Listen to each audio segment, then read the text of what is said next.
I have posted a link elsewhere. Thank you. I appreciate that. Hey. Oh, hold on. Did you know? Yeah, your dog. Yeah. And all of your tweet notifications say to send them to Avernus. Do they? At least for me, they do. But you know me. My Yeah. shit's Hold on. I'll be kinda right back weird because I sometimes. understand she is like, Dad, I need this right now. I swear. You burn through water faster than you burn through food. Those high metabolism dogs. Yes. I just chugged, well, I didn't really chug, but I quickly drank a, what was this? A caramel frappuccino. Oh, sugary caffeine. Oh, yes. It's kind of scary because if I find coffee, that is, like, very smooth, I will just down it because it's that good. And Right? And then get the squeezing. jitters for the next forever. Be like, yeah, this was so delicious. Yes. I'd have no God. regrets, though. I do that with I go to a grocery outlet. They have some pretty neat, like, canned coffee. Some of it's really freaking good. And they're small, so I just, like, it's a 2-drink thing for me. Like, I need, like, 6 of these. What is going on? Oh. Wait, how much coffee do you drink a day? It's usually just in the morning and then energy drinks from then on. Because go hard or go home, right? Yes. The most caffeine that I intake at a time is a combination of G Fuel and fucking Mountain Dew, Oh. which is Feels pretty good. likely not good for my health. I'm gonna be It's honest, not. but it All doesn't that sugar taste though. half bad. It's just if you combine 2 different types of Mountain Dew and G Fuel together, it turns black. Bird. Yeah. I question. Are you? Oh my god. Hmm. I question your choices, Bird. Sometimes. Yes. As you should, but then again, I'm the creator of Croak. This shouldn't surprise you. Hmm. I think Yeah. your creativity with the character doesn't reflect of your choices with your drinks. It didn't taste half bad. No, It I just imagine. likely was Alright. not good for my heart. Just saying. I'm gonna play the devil's advocate here.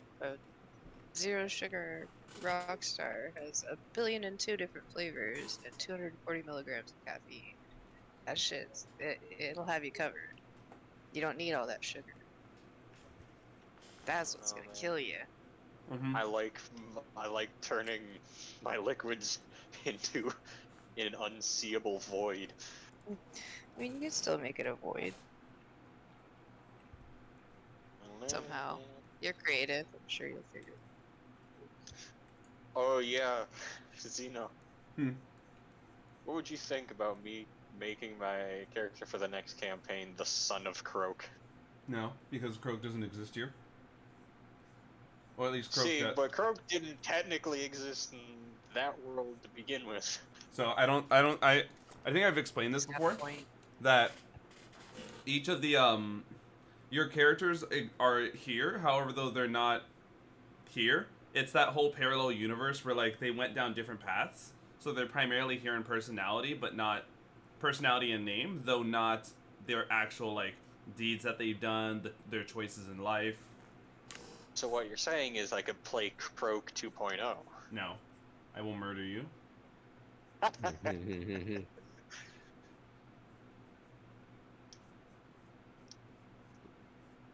I'm making the doorknobs my thing. The doorknobs. He likes playing characters that have an obsession with breaking doorknobs off everything. Yeah, The hijacking people's doorknobs. the shiny thief. Yeah. Well, not necessarily a shiny thief, a doorknob thief. There is a vast I difference. see. Oh yes, yes. You just make people have to buy new doors. I Or, take their ability to leave their homes. or yeah, I that hope they sounds have awful. windows Why? I hope they have windows that slide open. Oh yes. Or they'll have to like jump out of it, action movie Jump style. through the glass. Hmm. What even? Oh, sorry. There we go. So Fucking no, right? What the fuck? we have passed the 5-minute marker. So without further ado, welcome everyone to another Nerdy Talk with XenoLich, where this time we didn't have a pull up for this Nerdy Talk, as with me coming to a bump into different topics we can go over. You're gonna start seeing a swap in Nerdy Talk where if we kind of don't really have anything to go over right away, we'll probably default to like another workshop day unless people want to see more of me descending into madness with like the Dark Souls run. Lord knows I am going crazy at that. But without further ado, allow me to introduce the people who are joining us today. Starting off with our boy Eli, who you would all know as Fetcher in our Monday group. Hello, buongiorno. Always present and ever in my life is my lover Skittles, who you'd all know for Dell on the Saturday group, Yes, hello. and the chaotic bird mind himself, Bird, who you'd all know as Xandro from our Tuesday group. I live. And so today's topic is kind of just, once again, it's a DM work. It's just D&D Workshop. So this is one of those days where we can talk about different ideas. We can go over maybe questions you've been having about the overall like just state of the game or anything you want to throw out. But if we can't think of anything, a good way for me to kind of like segue and start us off is by just simply talking about making your own campaigns, or even just making a character to embody something that you're looking forward to playing in a campaign. I know we just recently had a discussion, and so Eli, as an example, has something very special coming for you all in the Monday group, because they've been undergoing this kind of like I'm a warlock. I'm going to develop proficiency with an alchemy kit to kind of be this witch doctor, or not witch doctor, plague doctor status. Yes. And now in the Monday group, there is going to be an ability that they are going to be obtaining due to their newfound fascination with Zugmoy. Would you like to delve a little further into what kind of made you want to do that type of decision? It was weird. Well, I wouldn't say too weird, but after experiencing the whole thing with our last session with encountering Zugmoy and her abilities, I found a fascination of her abilities in general. Like just being able to just cause decay wherever, Mm-hmm. and just her art style, I found really cool. So it's like, hey, you know, well, why not, have her give me something, or if there is anything I can take from her, or Right. she could give to me. For my guests here, I do have the stream up so you guys can see anything that we're talking about. I can easily bring back up. So, for example, for those who are unaware, Zugmoy is one of the demon lords. She is known for quite a few things, but she is definitely like the Lady of Rot and Decay is another nickname of her, or the Queen of Fungi. She is definitely like the most alien of them all, with her mere presence kind of just being a huge type of fungal mushroom type creature that has the vague resemblance of a woman. And probably what looks like just a huge overall dress. And one thing that's crazy is, on top of just being a demon lord with her overall stat block, she even has her own unique madness that she can bestow upon, just like any other demon lord. And when we're looking at kind of like regional effects and lair actions that Zugmoy can take, we're taking a look at like causes 4 gas spores or violet fungi to appear in unoccupied spaces that she chooses, up to 4 plant creatures that are friendly to her and that Zugmoy can see, can use their reactions to move and make a weapon attack, and even using either her infestation spores or her mind control spores as a lair action. On top of this, just general regional effects. Mold and fungi grow on surfaces within 6 miles of the lair where they would normally find no purchase. Plant life within 1 mile of the lair becomes infested with parasitic fungi, slowly mutating as it is overwhelmed. And if a humanoid spends at least 1 hour within the lair, the character must succeed on a wisdom save or get a madness from her own table. So it's just crazy how Zugmoy has like a lot going for her, and that's to be understood as one of the demon lords. So when we take a look at this, I understood that Eli was very much wanting to know more. So I guess without explaining what it is specifically, we are going to be using one of the dark gifts for Fetcher, and it's going to be nice to see kind of like how Eli here is able to throw it in and kind of showcase to his players without giving it away right away. But here.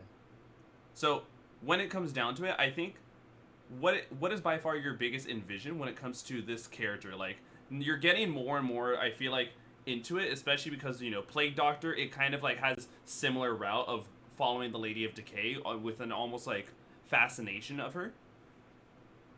So like, what are you envisioning for this character, like, come, let's say, like 5 more levels down the line, or even 10 more levels? So it's going to be like a weird little hybrid of just being deadly in general, but while, just from afar.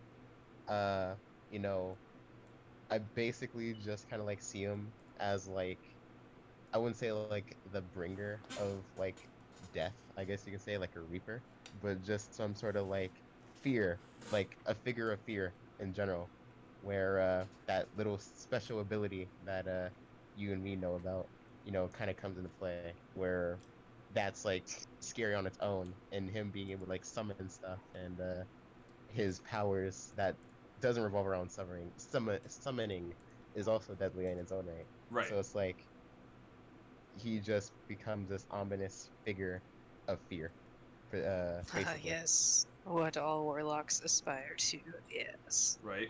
And especially that kind of like, Oh yeah. which has this, you know, in general, I think it's kind of understood that people who are, most people back then, there was kind of this strange, there was a fear associated with plague doctors because of the way their masks were. Usually, when they're around, it doesn't usually spell good things. So it's a very good idea to have this plague doctor who embodies this kind of like almost like a paladin aura of fear, but it's just innately built in because it's less of their presence and more of what they're there for that usually can intimidate people. Like, oh, he's here. Why is he here? Yeah. Like it would be nice to have it so that like one day in the campaign he is just known for like fear in general. Like he has this reputation of like being the bringer of, I guess, of fear, but also being able to do right on its own terms, especially since he is chaotic good. Mm-hmm. And you know, we'll see how that goes further down the line, especially as your character develops more and like gets a reputation in the Underdark. However, though, there is one character concept that we do have here that if we're taking it away from the fear side, this is definitely more of a comedic one, and I can already hear his little smile curling up. So tell us more about the about this doorknob thief that you aspired to that you aspired and brought out in the previous homebrew world. Well, I'm gonna be honest with you. It fucking came out of nowhere. When I was put on the spot, we couldn't think of anything to do. So,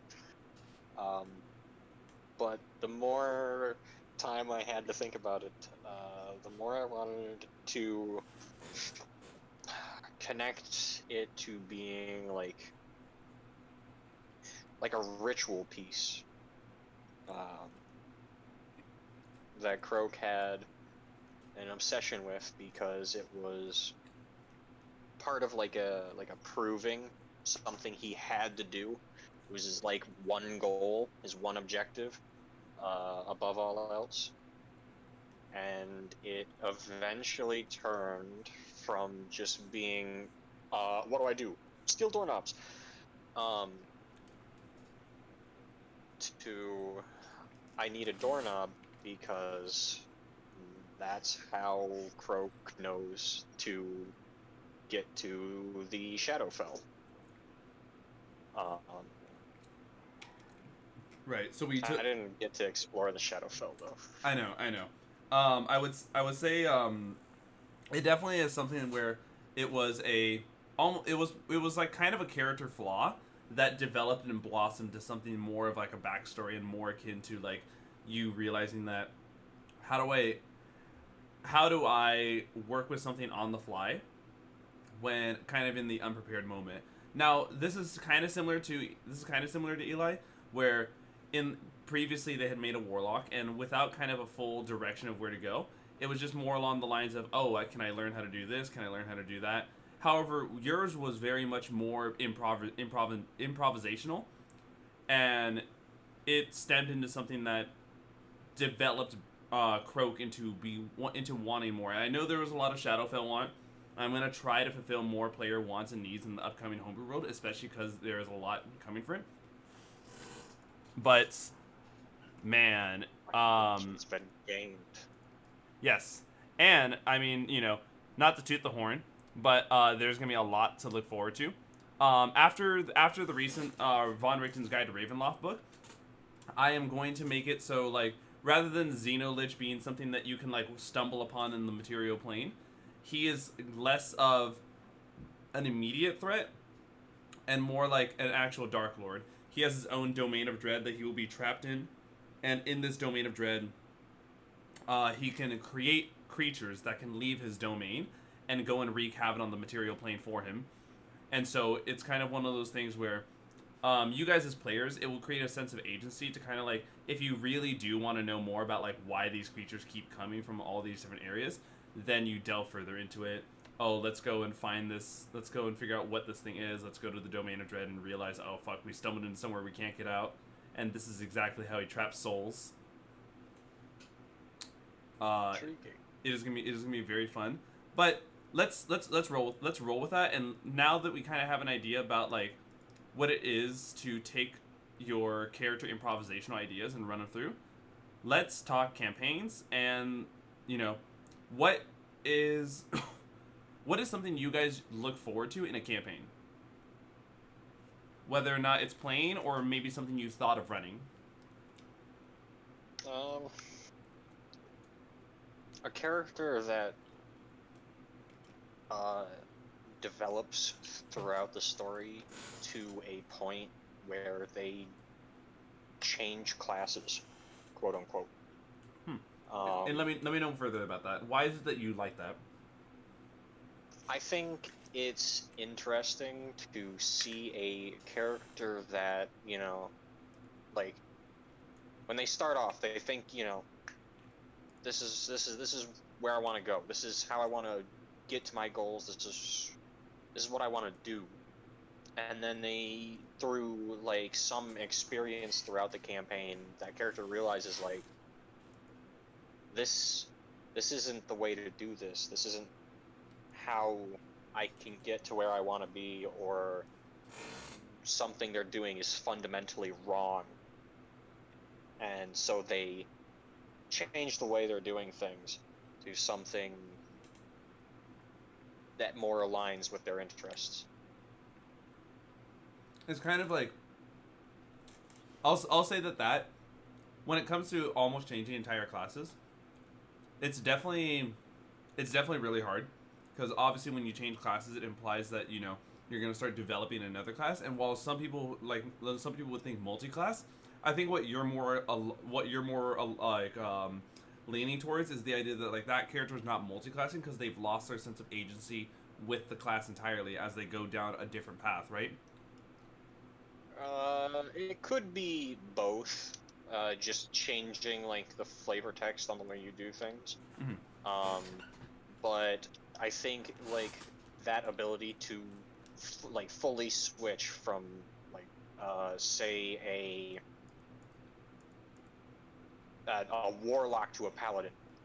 I think being able to do that through a very hard, long process would be pretty freaking cool. Something like a redemption arc Yeah. can be very Like they good. realize they're working for the wrong side here. And what about you, babe? When it comes to like either being in a campaign or planning or running one, what is something you look forward to?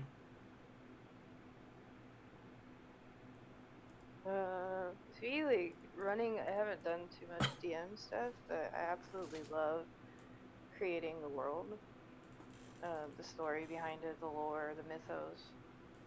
But like running through somebody else's campaign, I love exploring their world. Mhm. You know, they obviously put this here for a reason, and I want to know what that reason is. I'm gonna find out why. Oh man, no, I get that 100%. You and me have both been having fun working on the homebrew world, and I think Always love a good lore dive. right, there is going to be a lot to be expected in this. As it is, the one I definitely spent a lot of time on is the creation mythos, and I think one of the things about the creation mythos is that there's going to be this type of like void history that there were civilizations in the past. How do civilizations get to be where they are now? And I hope you guys really enjoy it, especially because as I've stated before in previous streams, we are going to be launching the RP really soon. I had to hold off on it because I had an entire sick that I was weak when I planned on launching it, but it should be launching really soon. And this RP is going to be a way for people who want to enjoy the homebrew world without it being their primary campaign, kind of like a spin-off season or like a spin-off show. And because it's more text-based roleplay than it is actually number crunching dice rolls, it's going to be interesting to see people's writing skills either develop or come out, because I think there's something to be said about people who have a hard time vocalizing what they want to do or what they wish to eventually be doing versus just messaging it. But what about you, Eli? When it comes to playing in a campaign, or if you've ever thought about running one, what's something that you look forward to or you're looking forward to? I mean, I will never ever be a DM because that's scary. But Very. It's uh, a pain in the ass. I can tell. But well, with me playing in a campaign, I like um the little side quests that you can do, or like little tiny interactions, or like little like just made up stuff. Uh, anything random is nice, or anything like small is nice. Right. Okay. I really can't wait. I always love listening to what people look forward to, especially from my players, because it's nice to know what it is that as a DM, part of what it is to make a campaign is to make it a little bit more personal. Try to give your players a little bit more of what they individually want while trying to appeal to the overall group. And I really like. I'm just gonna be looking forward to. I can't stress how much I'm looking forward to the world. But let's say in the scary reality that you guys eventually did have a thought about a campaign one day, what would you say is probably one of your a story that you'd love to tell, or maybe a story you'd love to recreate in the D&D system?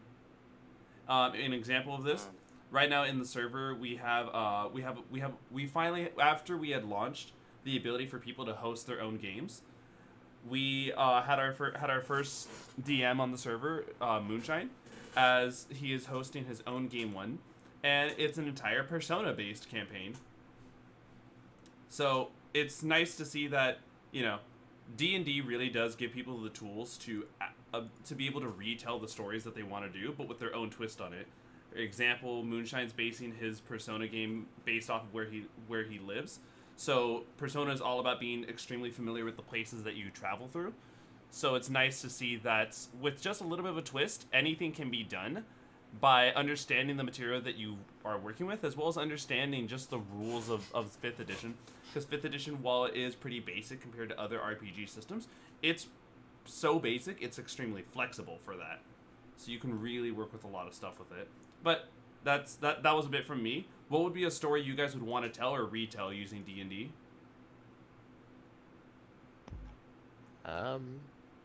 I Oh boy. mean, I guess if I were to be a DM and I were to like to tell any story, um, it would be something similar to just like I wouldn't say like medieval, but like stuff like how it is now. Because I like the style of how everything is Hmm. being, using magic, using, being like a dual wielder, a muscly man with a giant axe. Right.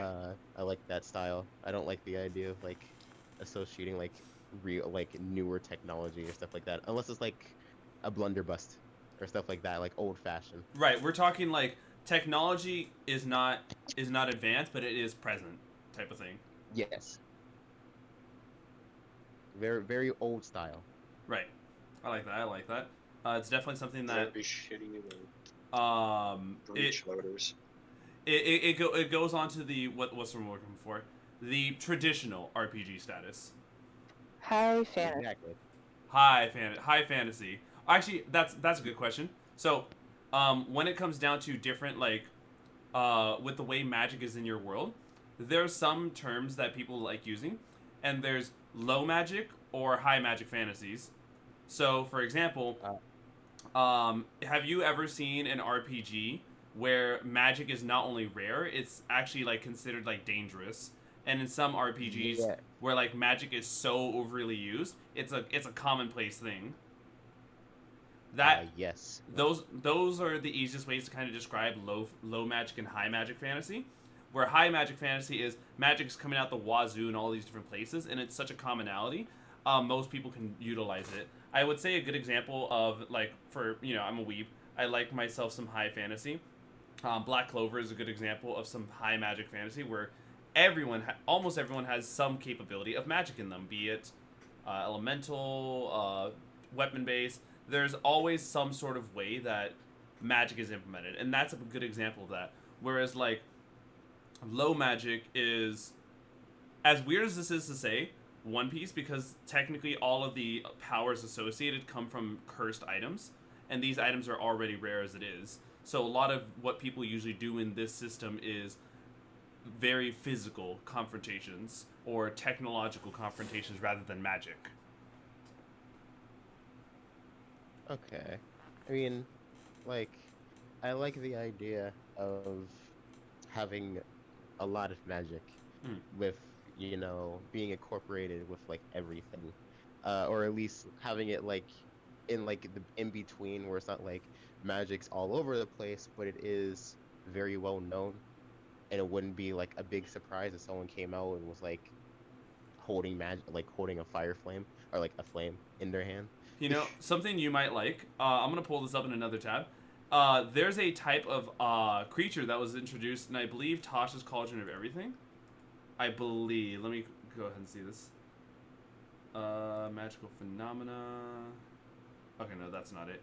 Okay, I'm just gonna pull it up in the monsters. So, what if I told you, Eli, that there could be living spells. Oh, So, for Now you example, have my attention. yeah, have you? Wait, do you guys not? I could have sworn I've gone over this before. So there are. We did. I don't think they were in the stream with them. Oh, okay. no. So, there was a book that had introduced the idea of what if you could make a spell a permanent thing in the world. And for example, they have stat blocks for Big B's hand is a spell that is what it sounds like, like a hand so big it can form it's like a 10-foot wide hand. You can grab things, you can punch through walls, and it could even like be like an open palm that you can stand on to float up. Now, what if I told you this spell, you could, in some areas of the world, people found a way to make it a permanent thing, and it has its own sentience. Mm. Thus Cool. introducing the living Big B's hand. Hold on, let me see. This is introduced in Icewind Dale. That's what it is. Oh, that's right. Oh, no. So Let me pull it up. so you're telling me that Oh god, no. for example, like it's like magic hands but like stronger? Yes. Okay, here. There's an explanation for it as well. Like Mage Hand, I think is what he was saying. I think Yeah, it mage hand. it has to be, Is bigger. yeah, it has to be based off of like a certain type of thing. Okay, here we go. Living spells. Areas of wild magic and sites that have been ravaged by powerful eldritch forces can give rise to spell effects that become living beings. These so-called spells haunt the places where they were created, subsidizing on ambient magical energy. And so they give us this type of I remember there was like a chart for this as well that explained that you can make your own living spells.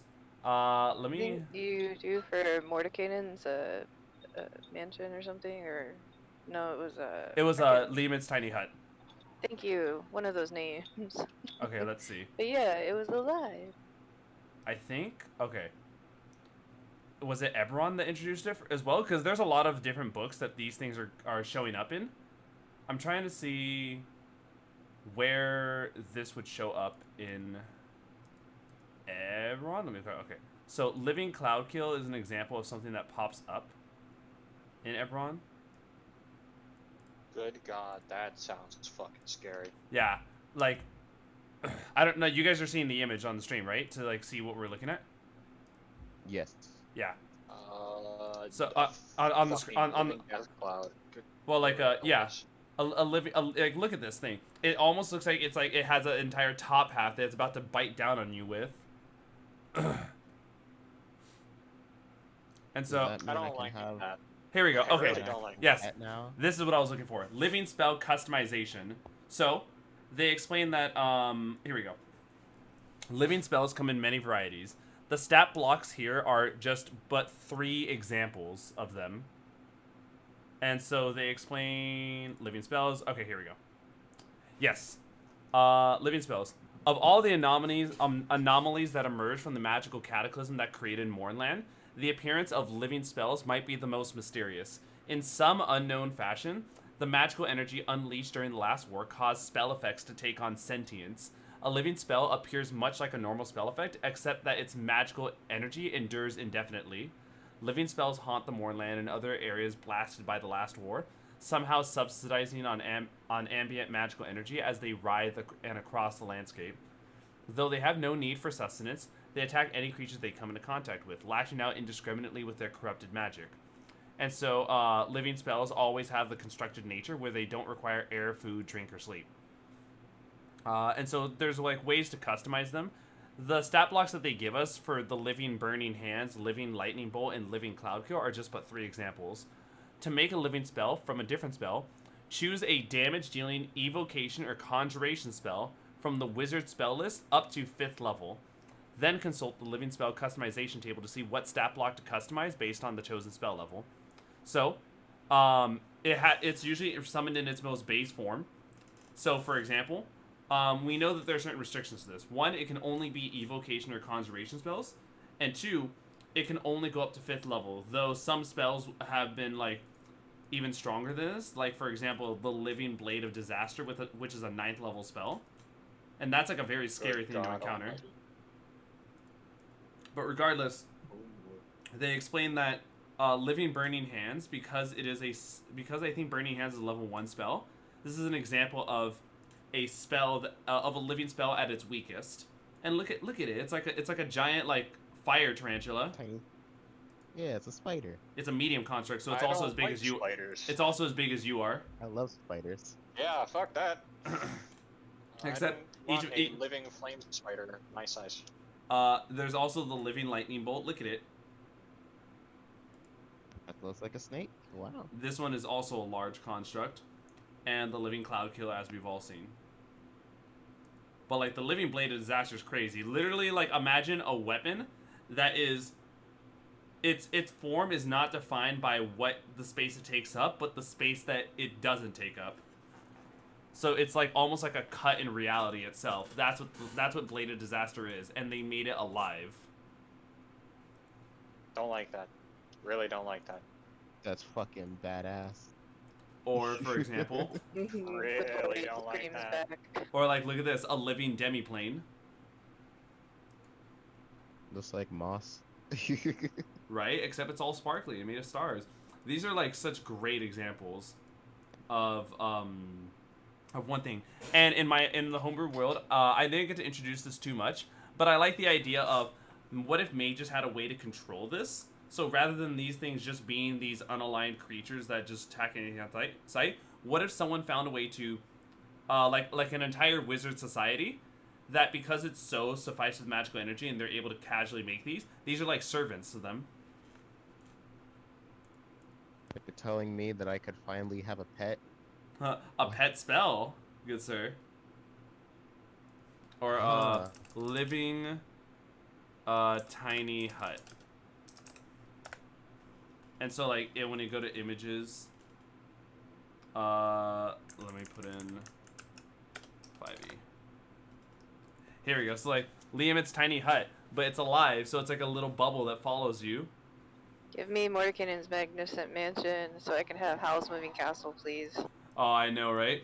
But the issue is that Mordecai's Magnificent Mansion would only, like, it's only the portal that would actually be following you, as it's kind of like a living demiplane. Make it work. Make it work. I'm not sure whether or not I should be concerned about that. But yeah, like, you know, this is the whole making your own world and really just making your own stuff. So you could take the chart that's provided here and totally, like, run with this if you wanted to make up to 5th level spells. But, you know... I think I know what group is in that bubble image. Yeah, I think that's like a critical role thing. Yeah, pretty sure that's... And so they explain that, like, look at all this stuff that we can do. And this is just one aspect of D&D, right? You guys didn't know about this until I brought it up. And it's it's an aspect I haven't been able to utilize too much. Just because I don't think there's ever such thing as a game of D&D that has everything that the game can offer in one session, let alone one campaign, you know? So are you telling me that I could... Wait, this is only for homebrew, right? No. I can't Living... do this in our... Okay. Living... Wait, huh? Living spells are a thing. Yeah, Granted- living spells are a canonical thing. Yeah. Much to my pain. Granted, Xeno, you the gave me ideas. the process to make this is still mysterious in itself. It implies that there needs to be a large surge of wild magic in order for it to happen. So, for example, the only way wild magic exists through a player by themselves is like a wild magic sorcerer. So, Wild magic sorcerer fucks a dragon. Surprise, Burning Hands is now alive. No, the barbarian. that's right, the wild surge from the barbarian. But it's like, how do I put this? You need an area of such condensed wild magic and some strange phenomenon to happen that these things come into play. So while yes, technically this can happen in your campaign, Eli, it's not a thing that's likely to happen in your campaign. Just because the campaign doesn't innately call for it, and because there's not really like wild magic areas that exist. Though, you know, depending on how it goes, we might be able to talk about something. I know you have a lot going on for your character, but let's see where we're going first, you know?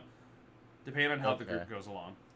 But like, let's say for example, in the homebrew world, if you guys want to get something like this, I would probably make it more accessible because I've explained that the homebrew world, there are some regions that like are just filled with wild magic.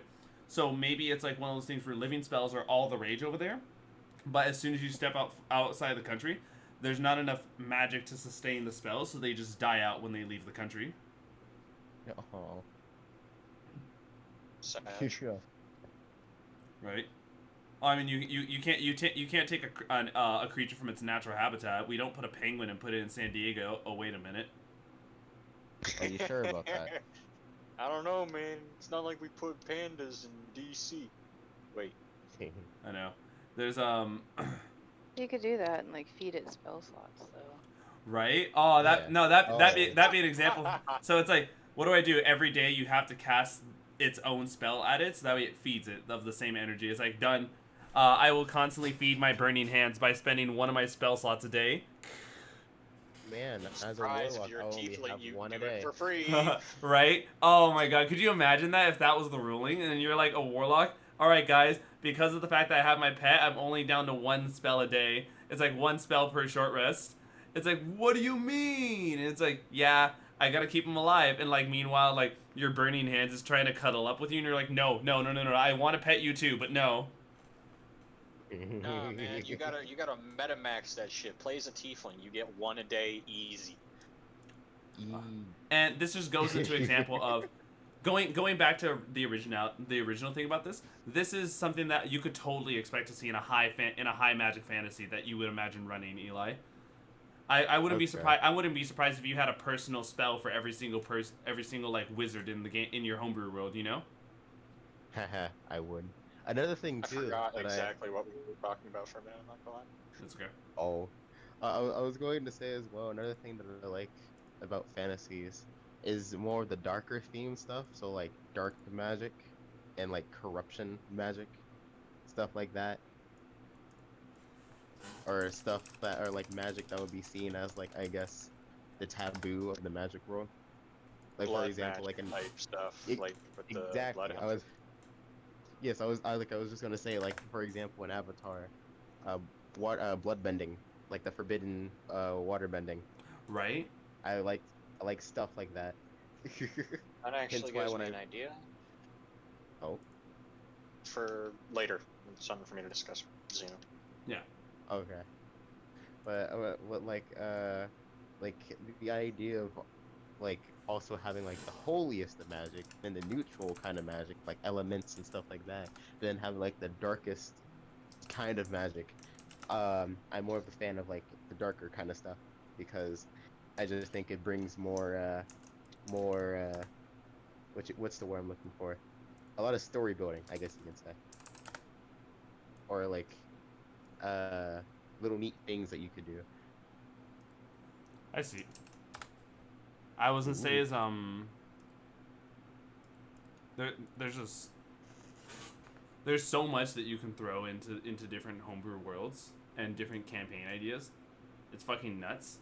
But so if we understand that you are very huge on the high magic fantasy, what about Skittles and Bird? What would you guys imagine for your own game that you would have that if you ran one day?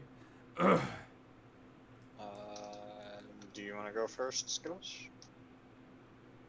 Oh, that's easy. Space Western. Oh man, Space Western. Yes, the cyber cowboy. Yeah. See you later, Space Cowboy. There you go. All right, pretty. Now, go enlighten us more. Like, tell us aspects of this world that you'd imagine. Well, you know, the classic ne'er-do-well with a good heart protagonist kind of a thing. Interesting economy systems, so they'd either be, you know, rolling in riches or barely surviving. Describing Croak. I'm describing a lot of things, actually. Like Serenity, fucking Cowboy Bebop. Right. So then let me ask this then. So, I heard the protagonist, but now obviously in D&D, it's one of those things where as much as we Yeah, have, there's no pro tag, I know. I know. That's what I was about to say. Like, so how would you make the main characters of the players in your campaign this protagonist that fits into this world, or maybe what are aspects of this world that you would use to draw players down the route that you want to go? There would most likely be some sort of faction, or I wouldn't say guild so much as, you know, just the way people split themselves up naturally.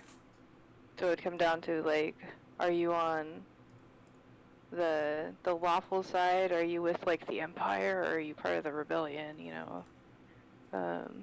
It could fit something like that. There's a lot to explore with this, and there's a lot of it that's been done before, so there's a lot of good fucking resources to pull from.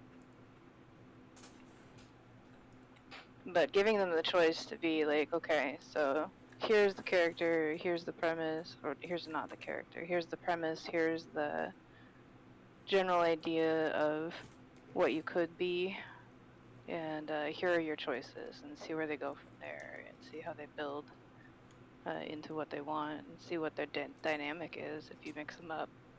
I think one of my favorite things is when I hear this and I am understanding the different dynamics you'd want to run. I don't know why it dawned on me that like what I'd probably imagine for like a space western is I would love to see Redline be like a thing. I fucking love Redline, and it's one of my favorite. Like, it's, how do I put it? You know, the scoundrel with a golden heart. It's very much a main theme that for our main character JP. But obviously, when you tell the players that it's a racing campaign, it might incentivize them to say, oh, this is gonna be pretty short. So, people wonder, how do you run different topics faster, or at least more interesting? How do you make campaigns out of them? For any of you who are, fans of the series, I would say an interesting way to make a race the entire point of the campaign would be to do kind of like what Steel Ball Run did, where rather than this race is less of just getting from point A to point B, it's about getting to different checkpoints in an overall map that encompasses like an entire country. So that way, it's less of a race and more of an adventure that everyone's kind of going off, like a rat race, right? Where like it's just like this competition can take days, even weeks, maybe a few months, and it's just there's obstacles and sabotages and intrigues.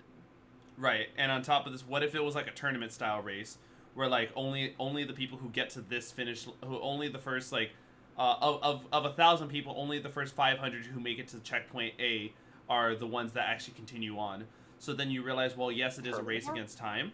It's also one of those things where it's like, oh fuck, now we have to like be careful because some people might not, rather than try to be fast, some people might sabotage and might fuck things up.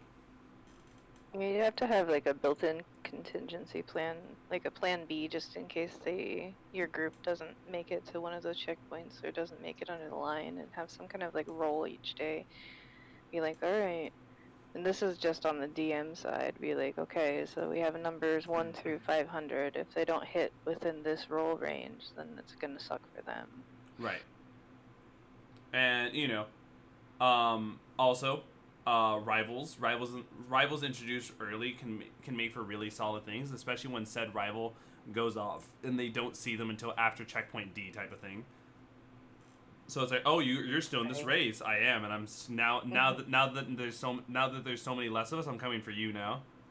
And hey, guess what? It's super easy to make that rival a big ass red herring, so you have an overarching big bad evil guy plot.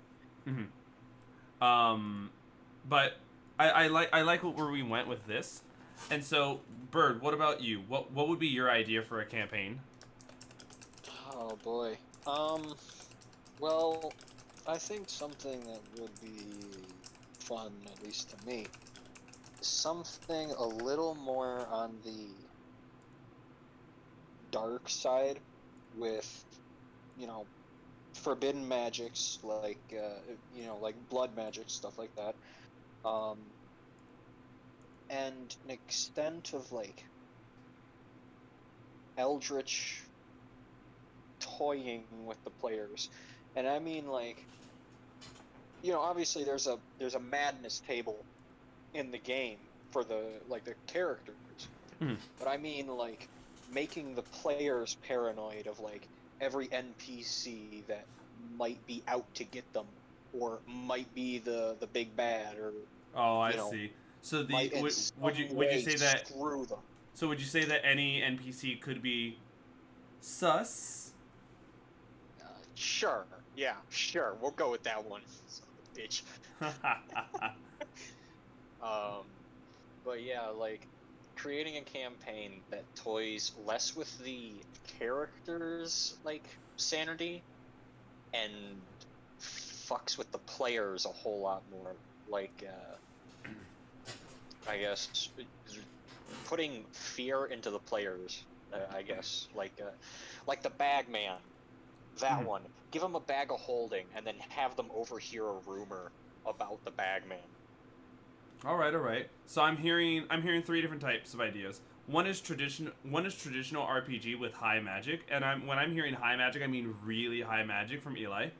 I'm hearing space western from Skittles, and I'm hearing, while yes, an RPG, it is very much more suspenseful and kind of very intimidating. With the, it sounds more social than the other two, as weird as that is, because when any NPC can be the villain, you have to pay attention to who you make a bond with, type of thing. Well, I don't mean any NPC can be the villain. Obviously, there's one, but right, but it's like they're hiding amongst the NPC. Giving them enough doubt that they aren't sure. Like, is this the villain? No, this is a merchant. Type deal. And then all of a sudden, you get the players that every time they interact with an NPC, I roll an insight check to make sure that they're telling the truth. Just give them super high DCs for it. But see, that's exactly it. roll with it. That's one thing I will always tell DMs: roll with it. If the player does get a natural 20, well, yeah, exactly. What happens if a player gets a natural 20 then, Bird? Well, I guess that kind of depends. Is it a character that you did plan to be an evil in some way or another, to screw them over or to mess with their minds? If yes, well, then obviously cast a bit more suspicion on them. Nothing concrete, nothing like, you know, oh yeah, this guy's out to get you. Nothing like that. But Careful like, though. Give your players an inch and they'll take a mile. You can sense a sort of like a dread or some creeping evil behind his intentions or something like that. There was a meme that I had shown Skittles a while ago, which was a player in insight checks, right? And it's like the cow looking down 2 hallways, but the hallways end at the same result. Natural 1 and natural 20. And at the end of the hall, when they both get the same result, it's they seem trustworthy. Ah, yes. You could always do that, but I do like to not give them an inch, but give them half an inch and let them go in the wrong direction with it. Cut out of context. That was awful. Right? That was Alright, very you know good. what? Leave me be. You did this to yourself. I came here for the doorknobs, not to be taunted. So, with that, let me show you guys this. Tasha's Cauldron of Everything is one of my favorite books that had come out within the past year. And it introduced a lot of different things, including DM tools. Now, while yes, you know, everything here is important, the character creation, running a game for one player, social construct, and game customization, such as like house rules and just generally like table rules. How do we give our players what they want? I know there's someone who takes the entire section of parlaying with monsters and just wants to run with it, Skittles. And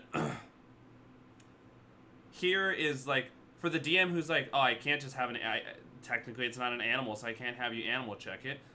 Here's where now it's like, let's take a look at the associated type, and let's see what skills can be suggested to be run for it. You could always make the DC equal to 10 plus the challenge rating, and that's just such an easy thing to run with. Oh, it's a CR 10 creature, the DC's 20 type of thing.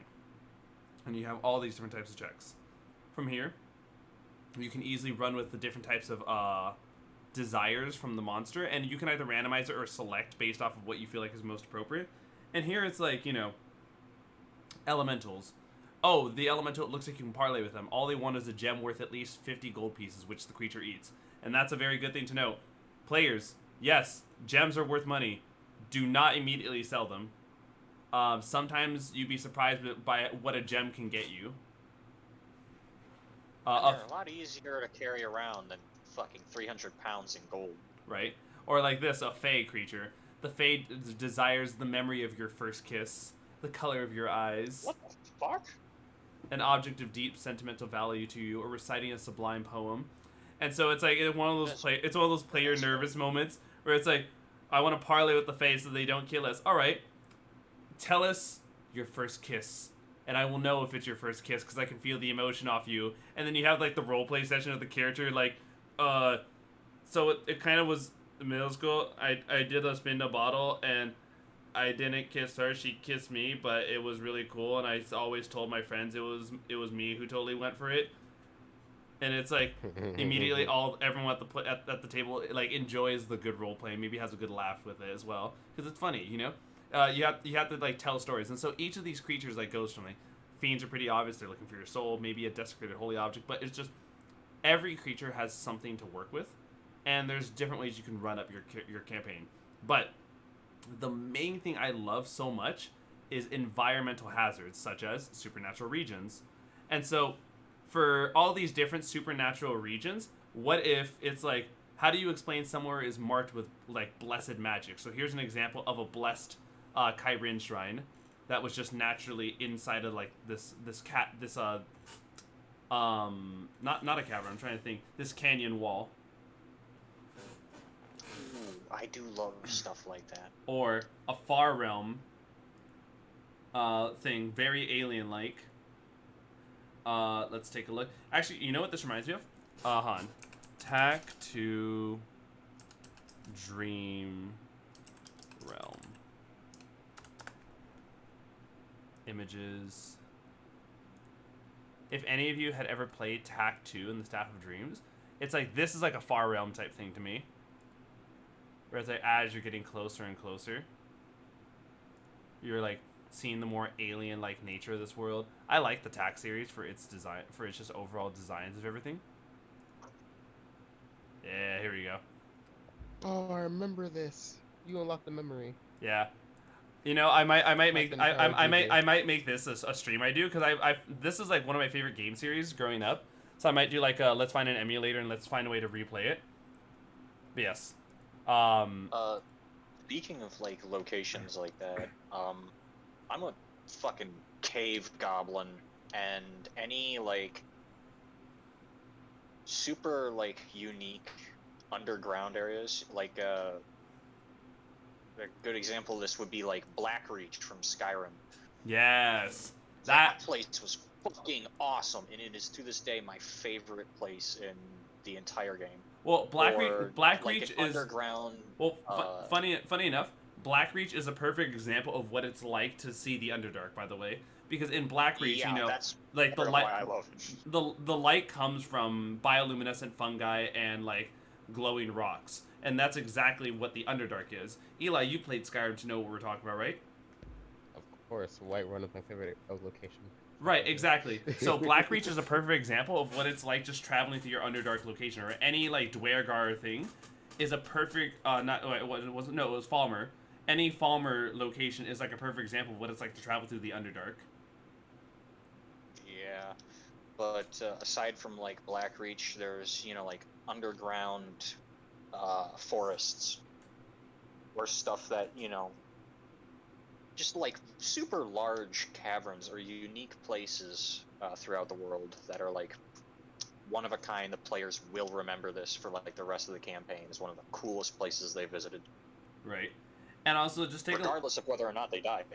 taking a look at these, it's like, look, there's just so much more when it comes to it, like the haunted manor type thing, an infested city. Look at this city and how it's just teeming with spider webs and huge ass spiders. Oh, I hate it! I hate it! I hate it! I hate it! Or let's take a tailor shop in the mirror zone, where it's like the dude getting his haircut and the tailor himself are just looking in the mirror and is like, oh, what the fuck? The reflections are coming out to beat your ass. oh no! Or here we go. This one's, I know someone's enjoying this. Psychic resonance. Where like look at this baron hawk. The way they're like embedded with this like with a psychic energy, as well as the environment around them. I'm not seeing it on the stream. Yeah, hold on. I'm doing the screen share, Bird. If you're here in the call. Oh, whoops. Yeah, hold on a second. I'm a bit of a dingo. Oh, hold on. I completely. Oh, there it is. I completely did not see. Hey Nix, welcome to the thing. I was gonna say, oh, hold on. You sound a little low. Oh, shit, Let me hear you talk again. Hello? There we go. Okay. So, There you go. right now we're just kind of going over the different workshop. As well, in the future, in case you're wondering, I've given you a special role that allows you to willingly go in and out of the stream VC. Oh, really? Yeah. That's pretty cool. Yeah. We are the streamers. But right now, we are just taking a look at, like, ways to spice up a campaign. Before I go further, Nix, if you were to run a D&D game, and I mean, like, in the eventuality whether or not you find players, you find the courage to do it, or you just find the want to do it, how do you envision your campaign that you would run? Would you be making up your own story, or is it more of a recreation of one of your favorite stories? Probably more a recreation of one of my favorite games. Oh, tell me more about it. Fallout New Vegas. Pretty much just, survive in a post-apocalyptic wasteland. Okay, I like this a lot. So far we've gotten high magic fantasy for very traditional D&D. We've gotten space cowboys or space western. We've heard the infamous Psychological horror. Yeah, psychological horror, and now we have your post-apocalyptic game. what are some things you imagine your post-apocalyptic game that really helps? Like, okay, if there are certain things that people are to assume about your game, that their expectations, right? What would you tell your players to expect in this game, other if they knew nothing of the genre? Well, don't expect mutated monsters, some freaking badass people in power armor. Okay. What else? And also some futuristic weapons scattered about, as well as some regular ones. Right. Okay. I would say was it let's also throw in the fact is it's like, oh, there's a new type of damage. So like technically necrotic is you. So I think one of my favorite things about the Fallout series is that, you know, it's pretty obvious that bullets do piercing damage, swords that exist do slashing, and punches like the power fist do bludgeoning, right? Laser weapons are pretty obviously radiant. So how would you explain necrotic weapons? Well, that's pretty easy. Just say Radiation. Right, exactly, radiation. I think it's hilarious to think that radiation doesn't do radiant damage, but it makes 100% sense why it's doing necrotic damage. And, you know, maybe a new system you'd implement to show upon is Ghoulification. right, like, oh, in this world, if you died in necrotic damage, because necrotic only comes from radiation, you don't die. You will turn into a ghoul if you like. Yeah. And like that's a cool way to throw people into like the idea of like, so how do we die? You can only realistically die from anything but necrotic. The more radiation, the more necrotic energy you take, you eventually find yourself losing yourself and becoming a pure ghoul if you go like negative your maximum hit points. Well, I was thinking, because in Fallout there's regular ghouls and then feral ghouls. How do you decide whether or not they become a regular ghoul? Like I just said, like imagine the idea of like, so when you drop to 0, you are now a ghoul, right? But if you go so far below 0 that you are negative whatever your maximum HP is, the radiation takes over you and you are now a feral ghoul that can never be turned back. I dig it. So it's almost like wow, this is a whole system we just talked about. It's almost like in this one everyone has 2 health bars instead of the 1. Yeah. Yes. Okay. The only place then, where you get to go into negative and still be alive. Let me ask this then. What happens? How would you imagine being a ghoul affecting someone in the campaign? Are there benefits to being a ghoul? Are there more negatives than there are benefits? It's probably gonna be a lot more negatives, honestly. Here, like throw me what you'd imagine. Well, first of all, you'd probably be disadvantaged with like persuasion and deception checks when it comes to being a ghoul. But not intimidation. Yeah, intimidation. You look like a goddamn zombie, so you'll probably have an advantage on that. Mm-hmm. And what about, so I guess that's the one bonus to it, right? That you get advantage on intimidation checks, even if you weren't meaning to be? I'd think also on top of that, resistance at the very least in necrotic damage, because you're already ghoulified. Taking more radiation, I don't think you should be taking full damage, but you know, some damage. You'll have some resistance to necrotic damage, or the radiation damage, yeah. Okay. But I think, you know, with some of the dark gifts, I think you have different tiers of how your body has been reacting. So it'd be like the first tier, yeah, you're ghoulified, but it's not so bad. And then second tier, it's like fucking terrifying and people run and scream in terror. And third tier is like, it's so intimidating, people can get madness. That's actually a pretty good one. People can go crazy. Like, because I think, there's generally, like, NPCs who run at the mere sight of a ghoul because they just don't want to be ghoulified, right? That, or they just shoot them. Yeah, exactly, right? Oh, no, it's even worse. It's like, you have to persuade common folk to, like, not shoot you on sight, and there's some people who, no matter what, kill ghouls, who, like, shoot ghouls on sight. Yeah, That's seems about right. scuffed. What are the name it's like the Brotherhood, right? Or, where they're like just dudes in power armor. Brotherhood of Steel, yeah. Brotherhood of Steel, yeah. Right? It's like Or the Enclave, if you ever meet anyone in a Brotherhood of Steel as a ghoul, they shoot you on sight without any remorse. Oh no. Yeah. Oh God. Oh no. Hold on. Even worse. We do this. D&D Beyond. Magic items. You guys ready for this? Oh no. Be back real quick. Powered armor. The Brotherhood. Oh my God, The there is Brotherhood. power armor. Yeah, the Brotherhood of Steel is just these dudes who like wear power armor, and power armor is more of an uncommon item in this, but it needs like a lot of fuel to run it. So like now it's like you're having the powered armor that's just like, oh, what's that sound? It's the Brotherhood. Guys, we're all ghouls. Oh fuck! The Brotherhood of Steel is coming. Oh no. They just start running. Yeah, They exactly. scatter. Half the party's ghouls, the other half have to explain why they're running around with like 4 ghouls with them. Mm-mm. Oh, there are pets. Don't worry about them. Right, exactly. But then the Brotherhood's like, sorry, we don't buy that because like that would be like that would have to be such a huge negative that there are some factions that just do not do ghouls at all. It's like they're like a weakness or like a huge negative. So that would make like players gain advantage, and maybe if there is a way to unghoulify yourself, you would have to find said way to do it. But let's continue further through like the environmental hazards. What about like here we go, unraveling magic. A wood elf child reaches for unraveling magic. Now this is an area that I'd imagine would be like where the living spells come from. Look at how the fucking magic is like something you can physically touch here. It's so abundant. Okay, back. Welcome back. We were just talking about imagine giving all the Brotherhood of Steel powered armor, literal legendary equipment. There's so many things that when it comes down to like running your own game that can be really cool. But these are just different like so what I've shown you guys are just supernatural regions. But now what about magical phenomena? Like look at this, an Eldritch Storm. Ooh. Where it's like, what the fuck is that? It's a giant bone leviathan. So you have to like be wary. Oh man, I totally forgot that I need to like populate my homebrew world with some of this stuff too. Because could you imagine you guys are like sailing from one country to the other?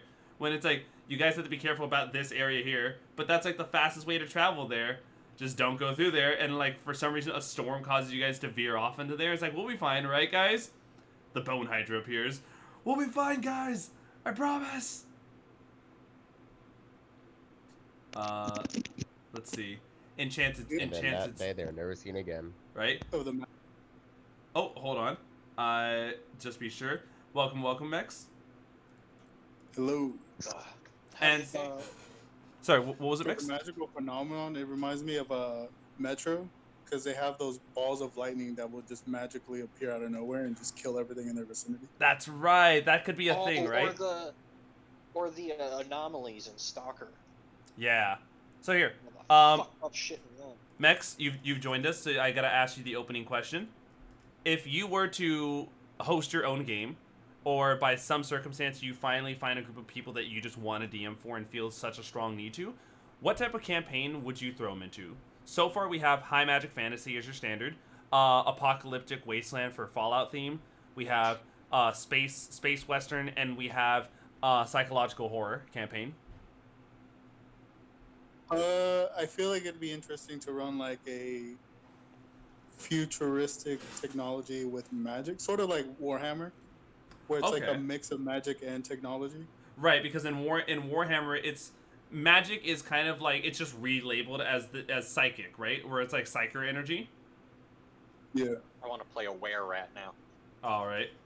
That way, it would give people the option, like, if someone wants to be really technologically advanced, like maybe magically they're not, while someone could compensate by not having technology to be magically advanced. Dude, could you imagine how it must be when a Tyranid colony enters like your area and Tyranids just bring with them fucking no magic fields? I still cackle at the thought that there was a time where a fucking huge band of orcs was killed by a bunch of dudes who were out of ammo, finger gunning them and saying "Daka Daka" really loud. Right? The orcs will believe anything. But yeah, so we take more of these magical phenomena, such as the Enchanted Spring, magic mushrooms. What else? A personal favorite, a mimic colony. Just look at this image. Anyone who has not seen this book. Babies. Is the house is a mimic, the table is a mimic, the chairs you sit on are a mimic, the potted plants and the Mimic eels. teapops. Oh, that's right. Look, they're not even wearing shoes. The fucking shoes are probably mimics too if they put them on. Mimic heels that lick your souls. Yeah. Let's see what else. This one I really like. This type of like primordial tree. Look, it's a bunch of Tressrim explore this tree. So it's like, what's so? Whoa, this tree's crazy. Yo, it attracts all these winged cats. Let's see what else. Unearthly roads. Oh, falling. The fucking natural hazards such as standard rope bridge that crosses like chasms or floating islands, and you gotta watch out when you're falling from there. There's so much that this book gave us that was great for like how to really spice up your own campaign, to like take it to a whole nother level. But okay, so let's kind of take a look at this. Going through each of your campaign ideas. Let's think of villains, right? Because you can't have a campaign without some central villain or some central phenomena that your players do need to eventually go through. What was that? Are you using Groovy or Rhythm currently? What was that? I'm not looking, I'm driving. Are you using Groovy or Rhythm currently? Groovy. Sorry, thank you. Okay, so let's just start from the top with our most obvious one, Eli. When it comes down to you, imagine your high fantasy magic. Now I know D&D has a lot you can pick from, especially when it comes down to like what you want the primary campaign villain to be. What would you imagine being your almighty villain? And in case you're wondering, it doesn't even have to be something really huge. Tiers of play are such a huge thing that level 1 through 4 are considered local heroes. So the big bad of the level 1 through 4 campaign could be something that terrorizes a town. Whereas like something that terrorizes a region is more of level 5 through 10. Something that terrorizes the realm of like maybe like an entire country is level 11 through 16, and something that terrorizes the entire world is like a level 17 through 20 campaign. With the tiers of play in mind, what would you imagine being this big bad for your campaign, no matter how big or small it is? I was thinking like a little neat villain idea would be like something similar to like the Demon Lords in the Underdark. Okay. But like it would be like affecting like a region, and its main goal would be like affecting this whole region, and once it does this, it will have the ability to affect the whole world, or at least like region to region, to the point where it's basically conquering the world at this point, through the means of like various amounts of magic as well as like forbidden magic. That's where like the option to take or learn like forbidden or dark magic comes into play to use its own spells against them. So kind of like an evil mage in a magic world, essentially. Okay. I always so at least here, let me ask you this then: is running through Out of the Abyss giving you a kind of idea of how to properly scale up a campaign? So while your players will be starting at lower levels, you have an idea of how to like kind of hint at an overarching campaign. Yes, very much so. This is it's giving me a great idea of, I guess you can say, foreshadowing. Yeah, and if you watch any of the other campaigns, you can really see what it's like to like foreshadow stuff as well. So, for example, you know, kind of one huge thing is that the Saturday group has known their goal since about like level 5 onwards. So there's no like big surprise about how to save the world. But then you take a look at like Tuesday's group, and Tuesday group probably still doesn't know that what the big bad is, despite being aware of its presence. We know to an extent, technically, as players. No, you do not. No, you do not. Characters are It's all meta, yeah. characters are blind as a fucking bat. Oh, Or what is that? let's do this. Thursday group, all they know is that they know what the goal is. They don't know where the goal is, and they also don't know why is the goal the way it is. They are like utterly in the dark, and that's one of the biggest things about like Tomb of Annihilation. It hides the fact that you will never understand the reason why the world it is until it's like final boss time. You're like, what the fuck is this? And I can't wait for you guys to see that. Off stream, I'll probably say what the big thing is, unless any of you have already read into it. But I like Tomb of Annihilation is definitely like a huge favorite for like what the central villain and big bad is of the campaign. But okay, so we got that. So we got that for you, Eli. That it's like some sort of like regional villain that is planning to destroy the world or encompass it all in their presence. What about you, Skills? When it comes down to this kind of like space western, once again, using the tiers of play, it doesn't have to be someone that threatens the entire galaxy. It could be someone that is out of their reach when it comes down to like a social status or even like an economical status. I think I'd flavor it more as an ideal that they'd have to defeat, as opposed to like a specific person or organization. Okay. So like, elaborate more on like the defeating an ideal then. It would be really heavy on the RP side, less on the battle tactics. So you can't just fight your way through it. You'd have to like actually talk and be diplomatic and compassionate and whatnot. Okay. Sorry, I'm currently driving. Also, check your DM, please. I did. They're already good right now. Okay, thank you. Yes. Okay. Going off to our next person, Bird. This is a psychological horror campaign that you had in mind. What is this central villain or main campaign goal? Well, I think it would kind of start in a smaller sort of villain, but would end up as something that becomes kind of like the overarching problem for the campaign. And I'd like to believe that it would be sort of a moral question to an extent.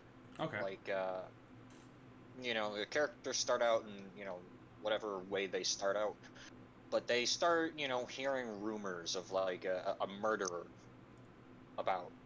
And, obviously they're like, oh, there's our quest. And as they just continue to track down this killer who's continuing to elude them at every chance, it starts coming into question, like, is this really the bad guy? Because the murderer is not necessarily killing innocent people, per se, but are going about helping people in a worse way. Like, they're killing corrupt officials or killing people who are, Here. in a way of helping the people. If I may, I think a perfect main villain or a main threat is an interesting idea. Have you heard of a Bone Claw? I have not. It is right now on the stream. It is another big favorite of mine. But I want you all to imagine this. So, liches, the process to become a lich is this big arduous ritual. And what if the ritual goes awry and the lich's soul, while yes, it did manage to leave their body and they themselves become an immortal being, what if I told you that instead of going into their phylactery, something happened that caused the lich's soul to go into another creature? And so, a Bone Claw is a failed lich that is all about like physical powers, right? It's like this huge undead. But here's an interesting thing about the Bone Claw.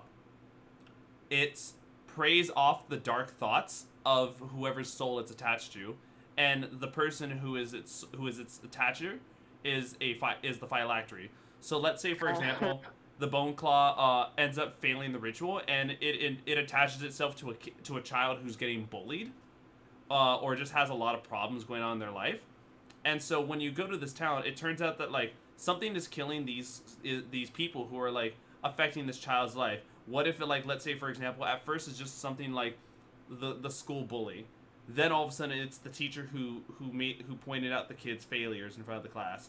Then it's all of a sudden their parents' boss who threatened their parents' loss of a job. Now all of a sudden it's the landlord who plans to evict them. Like, this Bone Claw it will like murder these people, because it can teleport through shadows. Well, A very rage-filled puppy that we had to kill. I mean, it's like not necessarily something like that, but it's like a common person, like a Right. But now here's like what I'm someone implying. that the party trusts. Right. But here's what I'm implying to And help you out with surprise, this. surprise. So Okay. the implication being, I'm back. you know, a bone claw, it sounds pretty simple, right? You kill it and then it dies, right? Mhm. That's actually not how you kill it.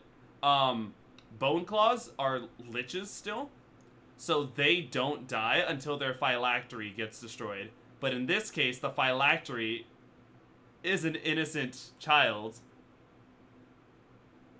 How do you... Now, that's a really good like moral dilemma. Yes. I like that. That's I what like I'm. that a That, lot, that's what actually. I'm saying. The bone claw is a huge threat, and killing the bone claw only stops it for a D10 days before it comes back to life a mile from wherever its phylactery is. In this case, the person whose dark thoughts it's feeding off of. So you have this issue where the adventurers think that they've murdered the villain, this hard thing that they fought. They go, they relax. Some days later, they come back to the town, and it turns out more people are still dying. And they're like, I thought we got rid of this thing. And so this becomes a big investigation where they realize they have to murder an innocent in order to stop the threat. And now the real dilemma comes in. We need a way to go and revive them. Now all of a sudden it's like, there's no store that sells diamonds around here because we just aren't a region that has that big of access to diamond, and imports have stopped because of this creature. So it's like, whoever we kill is going to die because we can't get a diamond to them in time. Either that or you go on this big quest to try to collect the diamond, come back in time so that the bone claw doesn't kill more people, and sadly end its creator, fight the bone claw one more time, and then bring the creator back to life. Well, I mean, I love this idea. I really do. I love this a fucking lot. But I was thinking more of like a lower level villain, right? Something that is mainly like a murder mystery. Okay. And they realize like this person that they thought were fucking spick and span, like the nicest guy that they can actually trust, is actually the one going about like murdering all these people. I see what you're saying. But by the time they figure this out, by the time they then have to decide, wow, you know, he's not doing this to just murder. He's doing it, you know, for a cause. He's gotten such traction amongst the common people that killing him will cause a revolution. And then they have to deal with either side with the revolution or stop it. You know, I'm sorry. I love this idea, but a quick interruption. You missed your chance to like be instead of among the people. You know what I'm gonna say. God damn it! Don't do this to me. Please. It's just what it sounds like. But I do like this idea that it's this very much the, yes, they're the killer, but it's the there's a quote I like using for this. Cool intentions, still murder though. The kindest killer you'll ever know. Right, exactly. Okay, so then here, jumping from that one, let's jump into Nixon's idea. Nix, tell us a little bit more about what you'd imagine the central campaign of this apocalyptic wasteland campaign to be.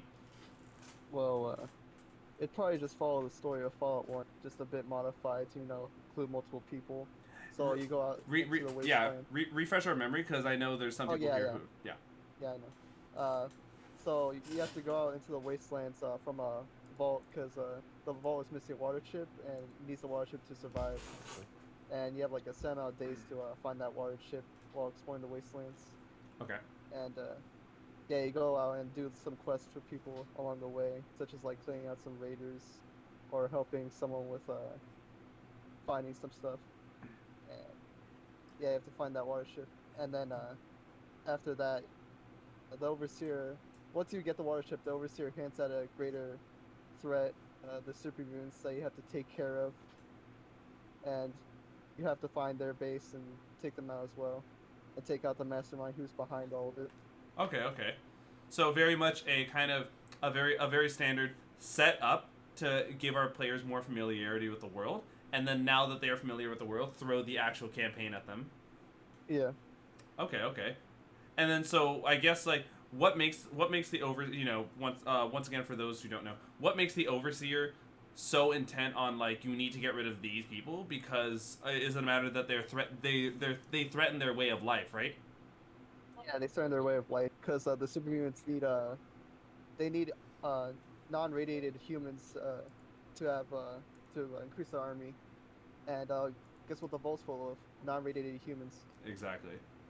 So very nice. Let's get it presented. On top of this, in the setup, I wouldn't be surprised if you threw in like they come across like a super mutant raid party coming into town and they gather some people and it's like they're looking around for people and after realizing what you're wearing because I think in Fallout it's pretty obvious when someone is like an ex-vault dweller due to just their standard clothing or the way they walk and talk. Yeah, right? They have a vault suit usually.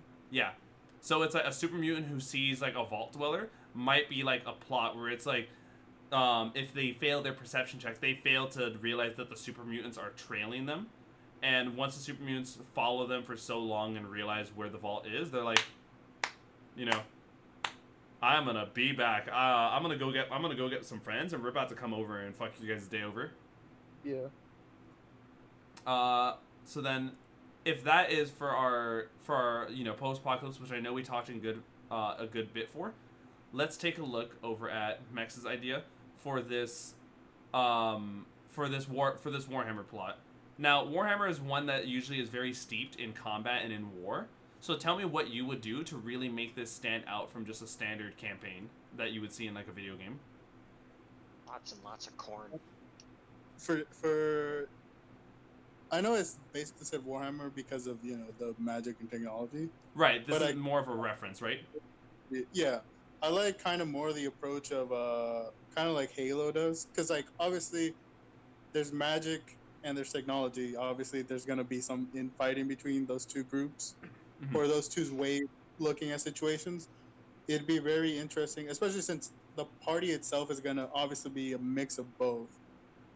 Throwing a bigger third faction in just from the very get-go, just have outposts and stuff disappearing. That's why this group was put together, to kind of figure out what's going on. And if the party decides to tackle it from the very beginning, it'll be easy for them to manage. But as the party keeps delaying or doing other stuff, as most parties tend to do, the other side is also creating itself bigger. Like, think of like the Flood. At first, they're pretty easy to manage if you catch a few of them, but the more time they have to develop, the more advanced forms come out, the more dangerous it becomes, the more things it's able to convert. So it'd be like that sort of thing. That it also gives the group the agency. If you want to deal with it now, it's easy. If you leave it for later, you're gonna definitely need those levels. Right, exactly. So then here, let me ask you this: if our players agency matters in how strong these villains become, what pulls our players from this agency? Because let's be realistic. As when you present to the players something that they can deal with now, some players do willingly want to deal with the threat, right? So what is it that you have to either incentivize people to move away from that so that you can give your creation more time to grow, or what do you present to your players that forcibly pulls them away from the thing that can get stronger?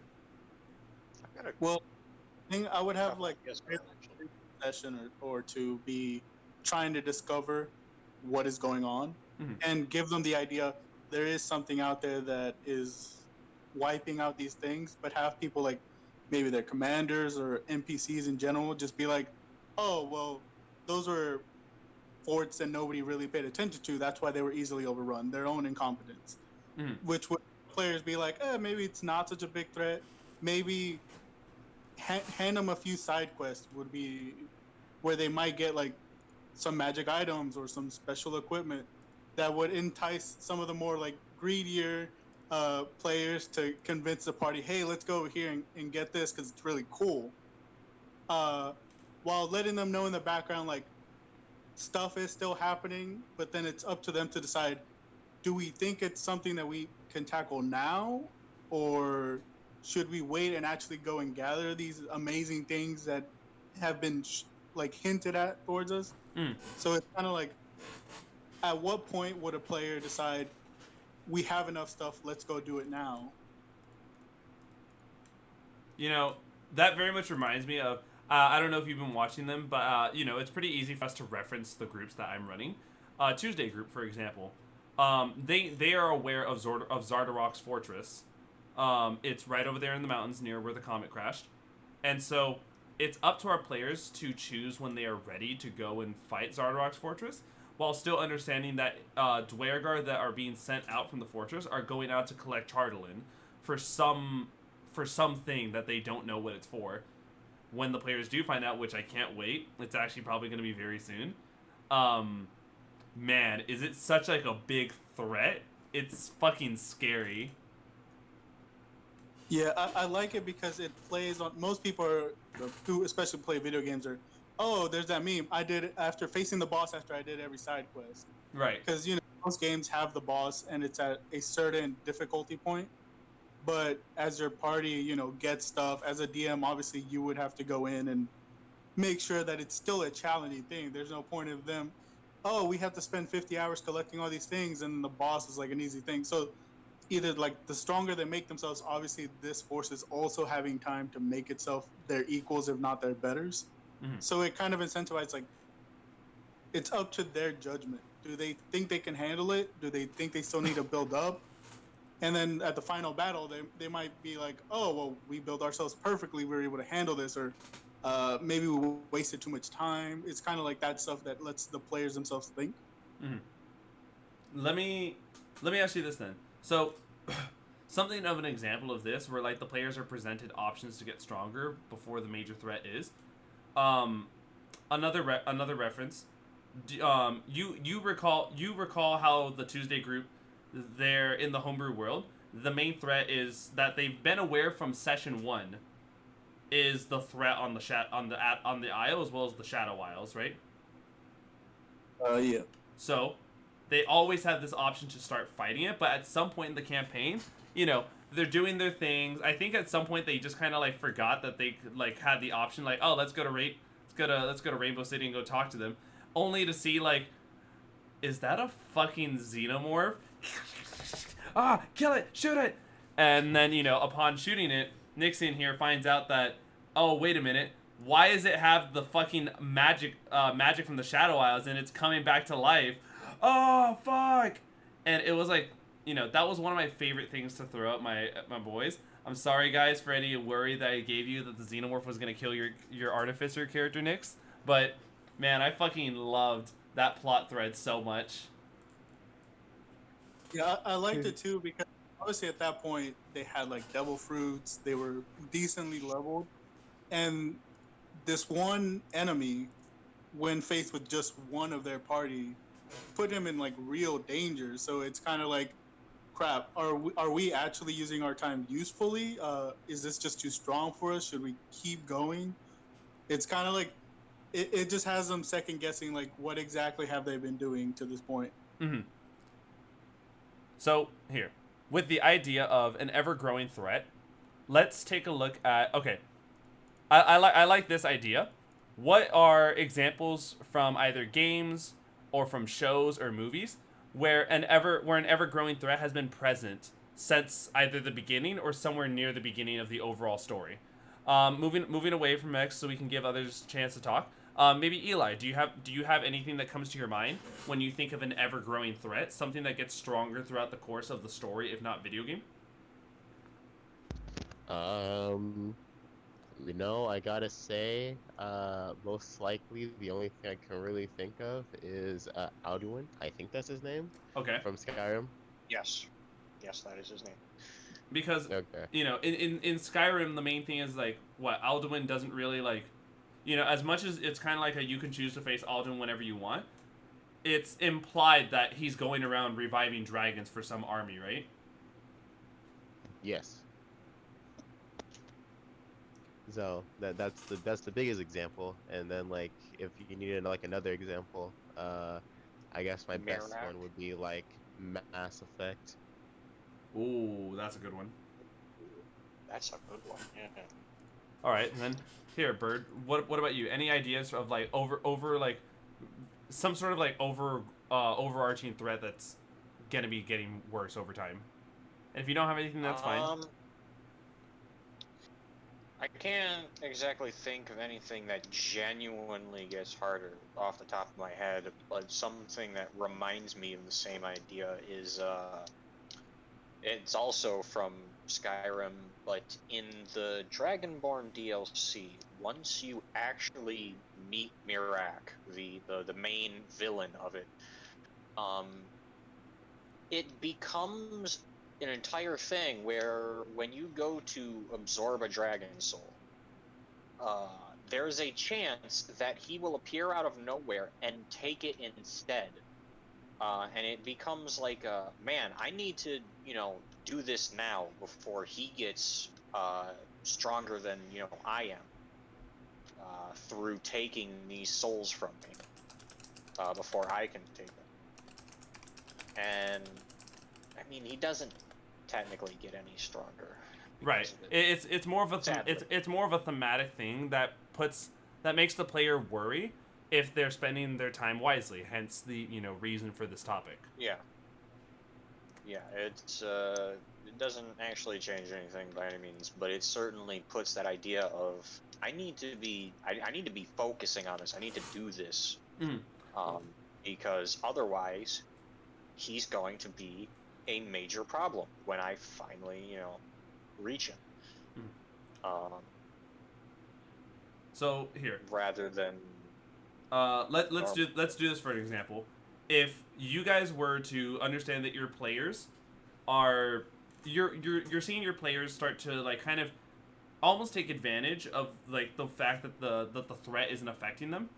What are some things in your guys' own campaign settings that you would use to remind the players that there is an overall goal that they either are still have in their minds, or maybe the players have just dismissed at this point? How do you create the sense of urgency in your campaign? Ooh. I guess like the best way that I would remind them that, oh hey, there's still a bad guy out there, is the magic around them starts to target them, or like the people around them, including them. Okay. So kind of like almost like a regional effect that the demon lords have, except it's now becoming more apparent that the regional effect is becoming wider and wider. Yes. Okay. Just like what's that thing that's going on in the Underdark right now that's affecting the demon Earth lords elementals? Oh, Ogremog's Bane. Yes, like that. And to another extent, Ogremog's Bane is kind of like a smaller variant of what Phaserness is doing to the people in the Underdark. Where, as I've mentioned before, the Underdark has this kind of like overall blue mist that exists, and it's what prevents teleportation in the Underdark. Now, what if I told you that what Ogremog's Bane is doing to the Earth Elementals in just that small area of Bleeding Zone is what the Phaserness is doing to everyone in the Underdark? And as time goes on, the Demon Lord's madness makes the madness that the Phaserness provides stronger. Well, that's not good.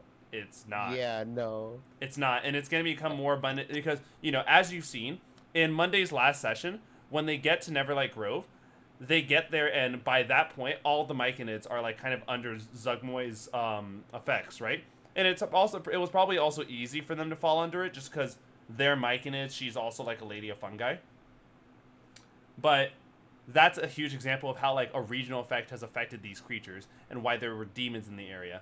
Now let's take a look at the fact is Bleeding Stone's being affected by slimes, Neverlight Grove's being affected by Zugmoy. And so when you guys get to Gragglestug, it's like on top of just the overall issue of the disease that can be caught there, how is the Phaserness affecting Gragglestug? I can only imagine. Oh no. Right? You guys don't even know what to like. I've told you what to expect, as it is a forge city and it's where the Dwergar are primarily. But man, is it going to be like quite a trip when you guys get there?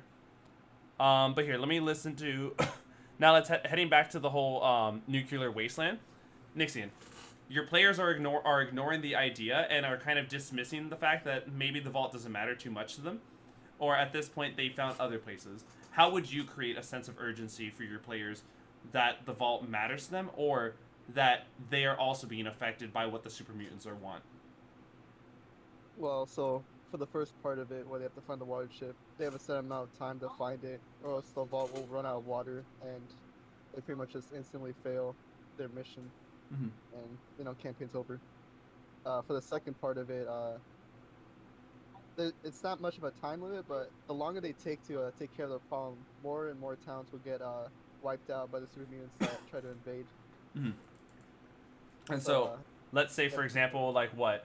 One of the towns that they really liked going back to for the supplies, to create that sense of urgency, you would just like the remnants of that town when they get there, like a smoldering ashes, and like only like a handful of people are still alive.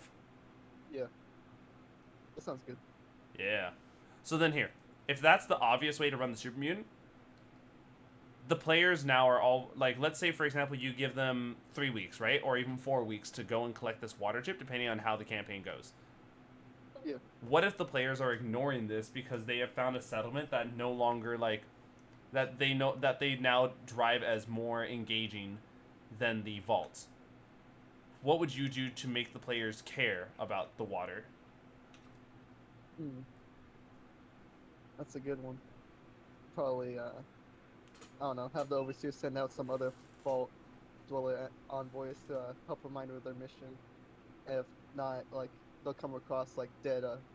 They'll come across the corpses of other vault dwellers that tried to go out and do their mission in their stead, but they obviously failed because they're not the main party. So very grim reminders about what's to come if they fail. Yeah. I like that. I like that. And so, Max, I understand we started this topic because of what you had thrown at us because of the Halo campaigns. But in your world, in this idea, what is your overarching powerhouse that's getting stronger? Is it something similar to the Flood, or is it something different that you had in mind? I think it would probably depend more on like the specifics of the campaign. Obviously, if it's something like that grand, then it probably would make sense for it to be something more like the Flood.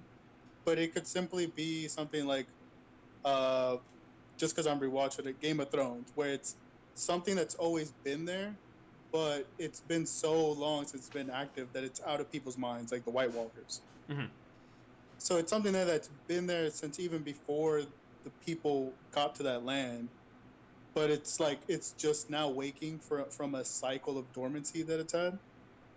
And as a sort of like a reminder, it could be like, let's say they visited a fortress city where they were able to, these guys were like, we will commit troops, we will help you out.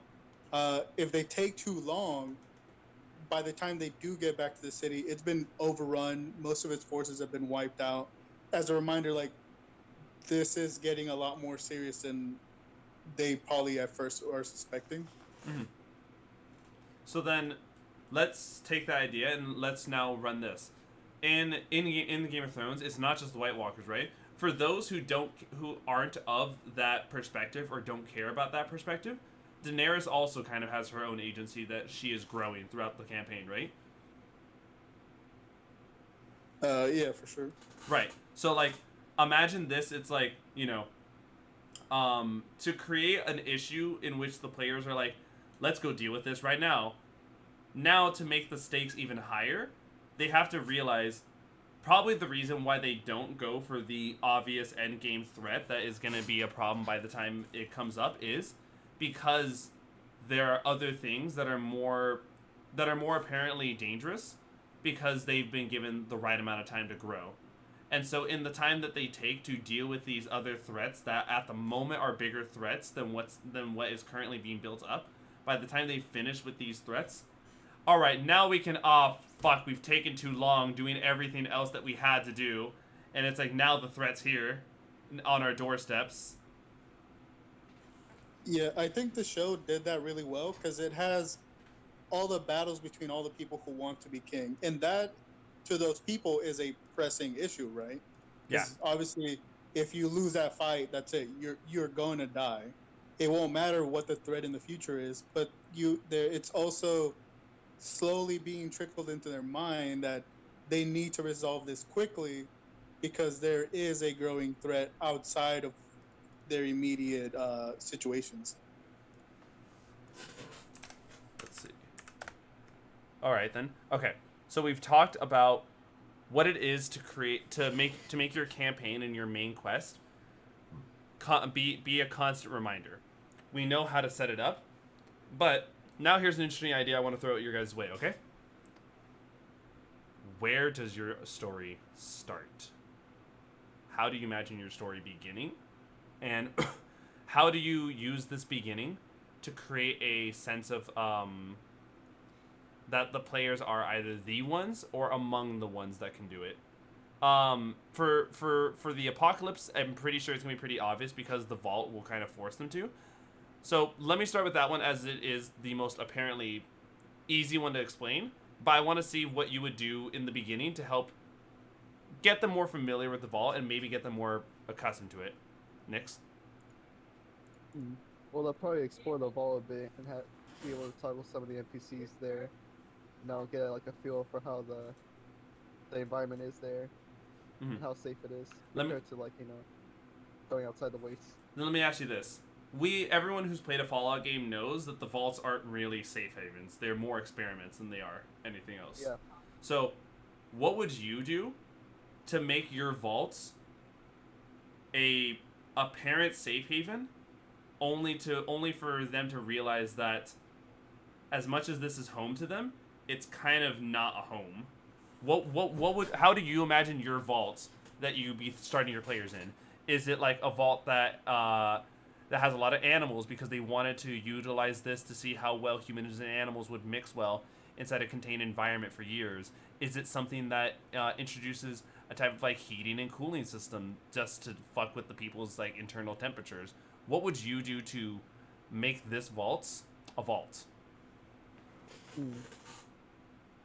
Well, the way they did is because you know how like the water chips are supposed to last for hundreds of years. Yeah, this one the water chip breaks after what 50 years. So that's pretty much the main like issue why that's a vault. Right, but okay, then let's think of this then. Okay, so yeah. This vault is supposed to have this huge water tank and it's supposed to do that. Why does this vault have this when almost every other Fallout game kind of like there are some vaults that don't even have a semblance of this water tank in their areas. Let's think of maybe this is one of those ones where okay, check this out, right? Imagine this. Imagine what the people don't realize is that this water tank has a mechanism in it that is going to flood out the place, and the vault is actually a flood simulator. But at some point, the mechanism broke, and so when our players come back to repair the water chip in the vault, it's like you did such a good job repairing it. It looks like there was another piece of the mechanism that you even managed to fix, and that is now blinking red as though it's turning on, and it's like the water that you now have coming back to the area is now beginning to flood the vaults. That'd be pretty cool. Right? So it creates a sense of, we did it, guys. We saved the city. Ah, fuck. We had to break the machine in just the right way to keep it, like, sustainable, but not what it's intended to do. Yeah. Alright. Then, heading back to the to the fantasy one. Eli, where would you imagine your starting area to be? How would you imagine starting your big RPG? I mean, I could always take the good old classic. It started at a tavern, but I mean, I guess, like I was just kind of like thinking, but I guess a unique way would be like in a middle of like town square. There was like this little festival, whether it be like a fair, parade, or anything of like any sort of festivities, and then something happens that caused chaos. and in the middle of it all, these group of people try and solve the problem, which then leads down this path of trying to figure out the main reason of why everything's happening. Right. I like that.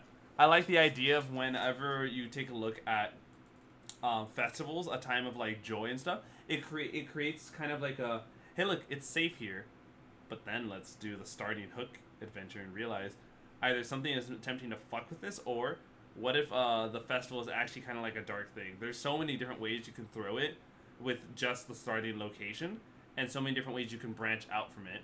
Maybe you can even show a semblance of like some sort of fungal infestation that like is such a small thing that when the players deal with it, they lose sense of how important that is later down the line.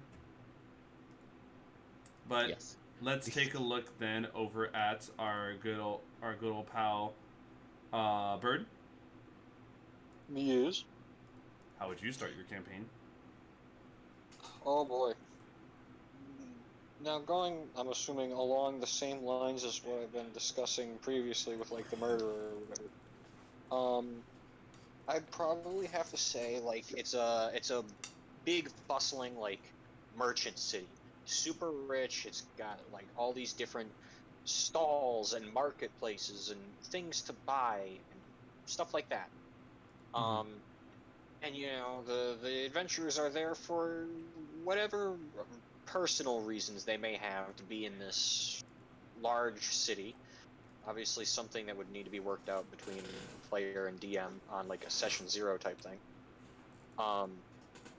But then, you know, they meet up, and as they're headed wherever the party decides they want to head, they come across the like one of the crime scenes for this murderer, who has made a spectacle of this one.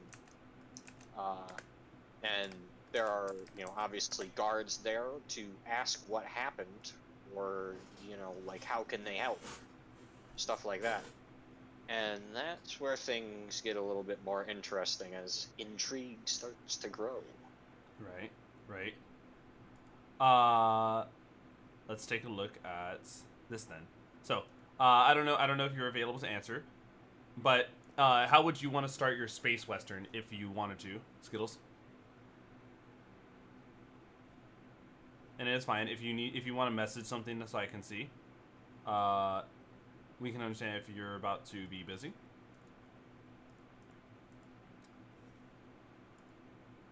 Let's see. Meanwhile, okay. In the meanwhile, then, Mex, with your big. Oh, sorry. Hold on. I think we're about to get an answer from her for the Space Western. Oh yeah, there it is. It's being typed. Okay, there we go. So Mex, go for it. And how would you imagine starting this big space adventure for your characters? Where would this starting point be, and how would that branch off further? I would definitely probably start it them transitioning to the location that they're supposed to investigate to see what happened. Kind of flavor as okay, so this is a sort of a problem that every group is noticing, so they put forth like a person towards this group to investigate. That way, it kind of throws in their little backstories. So it's like, oh, so this guy's from this group and this other guy's from the other group. Probably like you could either put them all together in one big, I guess, vehicle since it would be more futuristic, Mhm. or give them their own mounts because people like owning creatures. Uh, and it makes them feel special because you know they start off with a a giant tank or a wolf or whatever they want to be riding, and it also gives them a way to introduce themselves as they're getting to the location without it just being like, okay, we're here. So, let me ask this then. Um, I have always when in doubt, there's always some sort of like rank when it comes down to this, right? So if our players are kind of like issued to go out and do this, I want to use this as kind of a segue into if you guys have a sense of military in your campaign or a sense of renowned titleship, how would you guys imagine? What would be some examples to start off with? And to make it easy, let's start off with like from new recruit to someone who's just a little bit above that to a middle point. Sorry, to like a second up to like a second in command, and then like leader status. What would you guys imagine being like ranks for, let's say, an adventurers guild, right? Let's think of that.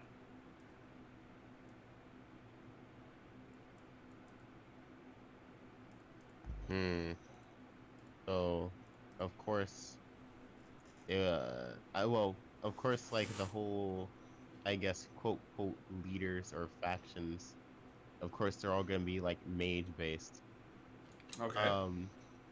But in ranking, um, it would be like the most powerful mage, I guess you can say, like are mages. So, like for example, those that require to mainly fight with their hands, but can also use like low level magic. That will be like of the lower ranks. The medium will be like being able to basically use a lot more higher power. Um, but also, doesn't necessarily require to fight with uh like on the front lines. They will be like middle, and then like high level sorcerers will be like the ones that will be feared. The ones that will be the leading points of their towns or people.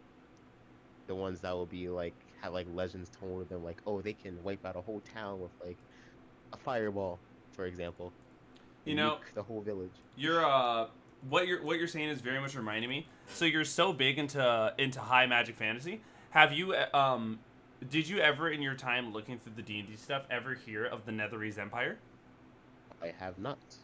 Okay, I'm gonna go off on a little tangent just to kind of do this little explanation. So in D&D, there used to be a civilization known as the Netherese Empire. Oh This wait, that's what we found in our campaign, or at least what Yes. we thought we found. You guys have seen semblances of a very small semblance of it. The Netherese Empire was a type of civilization that was so magically powerful.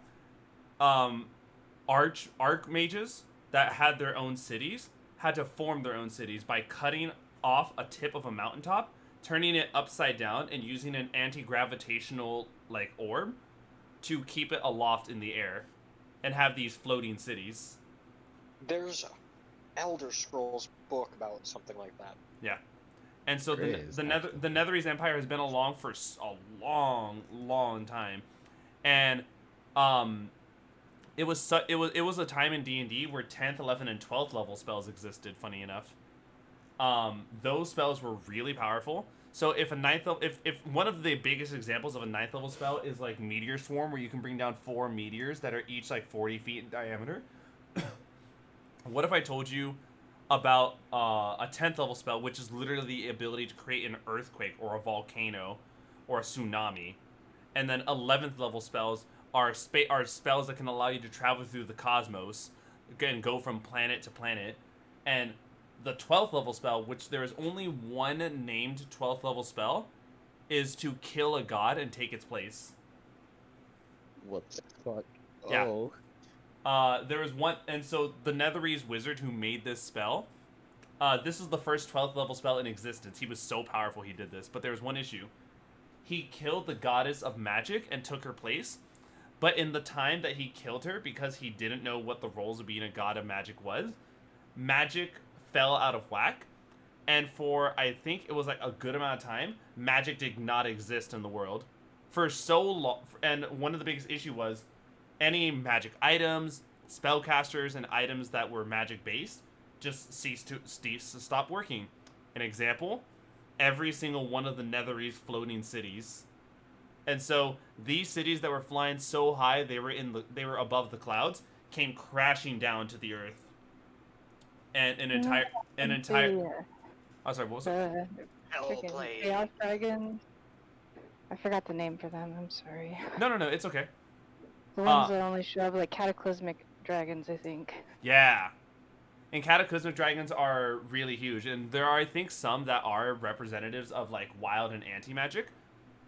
But to imagine like an entire civilization going down because someone literally, in like kind of the case of Icarus, flew too close to the sun and came crashing down. They made the gods themselves made a new god of magic, goddess of magic, and the dude, he got his wish. He was a god, but they stripped away so much of his title and his power.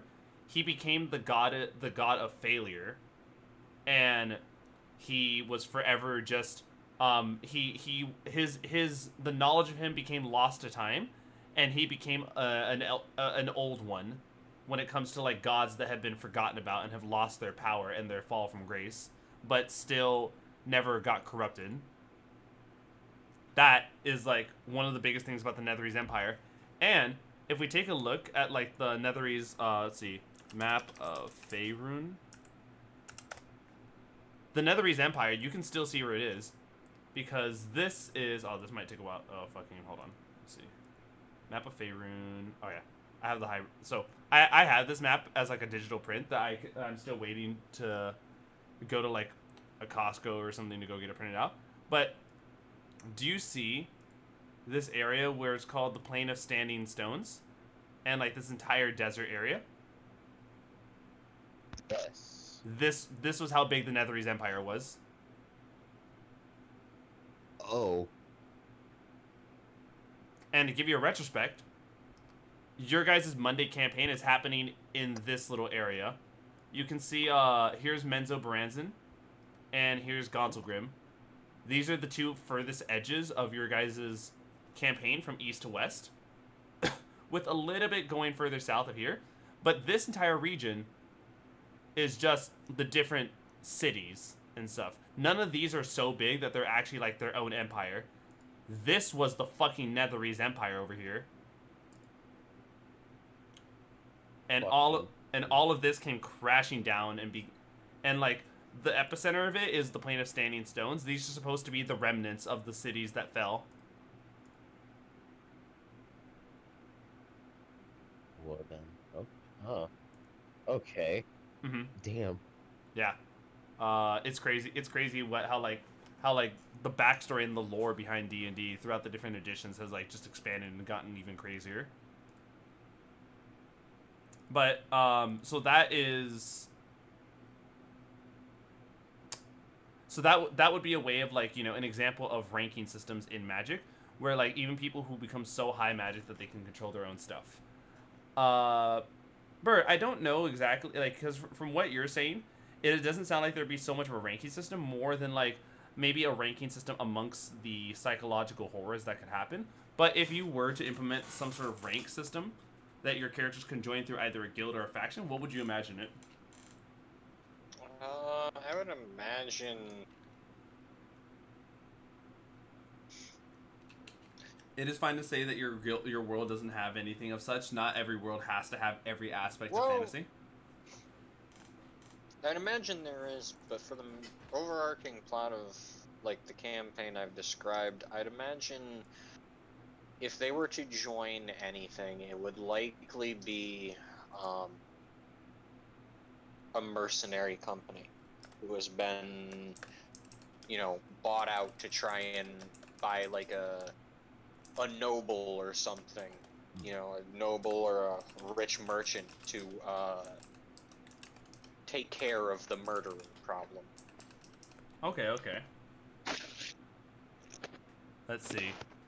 I feel like you two are going to be easy, so let me quickly sum up. Skittles did mention to me how they would want to start their campaign, such as pushing them to be together already by saying that they are new hires for a space courier system like Futurama, but give them heavy-handed choices to be above board or smugglers, and all new recruits. They can figure out the helm, navigation, etc., and then the captain, the original other crew, dies somehow, so now they have a ship and some idea of what to do. I love that a lot. I am very big of the Futurama approach. What happened to the previous crew? Ah, horrible. They all died in a freak accident, but you guys, that won't happen to you guys. Uh, Off the ship laughing. right.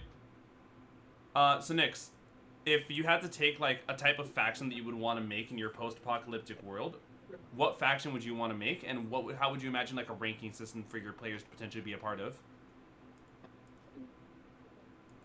My world? Yeah. I guess the Brotherhood of Steel would be an easy one to Yeah. do.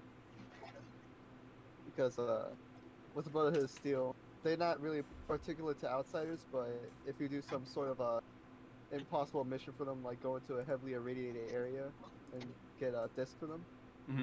you can go inside their shelter and join. And then so when it comes down to like, what are some of the perks of like different ranks that you'd imagine? Well, Like I'd imagine right off the bat, like, because not every like even like recruits in the Brotherhood of Steel don't have power armor, right? They usually reserve that for like higher ups. yeah, usually paladins. There we go. There we go. Yeah, so you probably just start off as a recruit and then go on your way up to a knight and then maybe a paladin after do something big for them. Right. And that's when you get your suit of power armor. And then even among the paladins, there's still like another rank even above that, right? Yeah, that's the elder, but only one person could be like an elder at a time. Okay. So there we go. That's for each branch. They got a lot of branches. It's really Yeah. different than not in one region here. So then, if that's the case for this type of post-apocalyptic, Mex, throw us into this. If this is supposed to be a world that very much is, it sounds like it's kind of like this Warhammer Halo mix, but with your own spin on it. What would you say is this type of faction that they are already a part of, and how would you imagine them climbing the system? Would you imagine a lot of ranks? I could see there being, I don't know, maybe like 3 or 4, each one having their own thing. Like one, like earlier, they're really into magic. So it's like the more magically gifted you are, the higher you climb. There might be one that's really into technology. So the smarter you are, the higher you climb. Some who might, ignore all of that and just be like, it's all about strength. So their leader is their strongest member. So that way, everyone can choose a different faction and be like, well, in my faction, I'm considered this important because of who I am. That way, each person has their own individual importance, which then adds to the group itself. So it's like, okay, well, this group that was put together, they're all at least mid-tier importance in their own groups. So this particular group is raised even higher because it's who each group chose to represent them. So they'd be both investigators, but also representatives of their own groups. Okay. And that way, with this very much reminds me, because I know in Faerun, individual members can be part of different factions. Like, you in your thing, you're a faction agent for the Emerald Enclave, correct? Yeah. So it's like, your status with the Emerald Enclave can pull favors for your guys' group, while someone else's connection to, like, let's say the Harpers would pull a connection for their group. And all of such is like a campaign that ignores these factions, even though the players chose them, can go pretty south, because then the players are like, oh, what was the point of me picking this? So it's nice that when players do get benefits from being a part of their factions and showcasing, like, I want to say, like, showcasing effort put into their faction, it's nice that those efforts can get rewarded and then given something for the overall party to appreciate that their member is a part of it. Yeah, especially, like, let's say this guy is decently high in the technology one. Maybe when they get to that particular faction's area or city, they find that a lot of situations are a lot easier because obviously people around there are like, oh, one of your members is from here. It's easier for them to be trusted as a whole. Mm. Fair enough. And so, I think, let's see, taking a look at the entire idea of creating a campaign, we have some good factions going on with this. We got an explanation of magic in our world, and we even have an idea of campaign events that could be happening in here. But if there's something I really want to ask of you guys is, of the different play styles that you can imagine in D&D, you know, on a scale of like, you know, going further down the X or Y axis, how big is action in your game, and how big is role playing in your game? You can have a bit of both. But I've seen DMs who are heavily lean towards role playing, and some DMs who are more heavily lean towards the action side of things. Starting from Eli, how would you guys imagine this being a huge thing in your world? Uh, I would like, when I do envision it, I would like it to be in between because, me as a player, I like the action of things, but I also like the role playing of it. So you just get that mixed feeling of, you have enough fighting, but you also have enough character building Mm-hmm. and world building as well. All right, all right. If we're going on the idea of this, because you know, for your guys' game, you guys are doing a lot of exploration, which I almost forgot. That's kind of a third thing to look into. I think here are the three. So actually, let me rephrase this.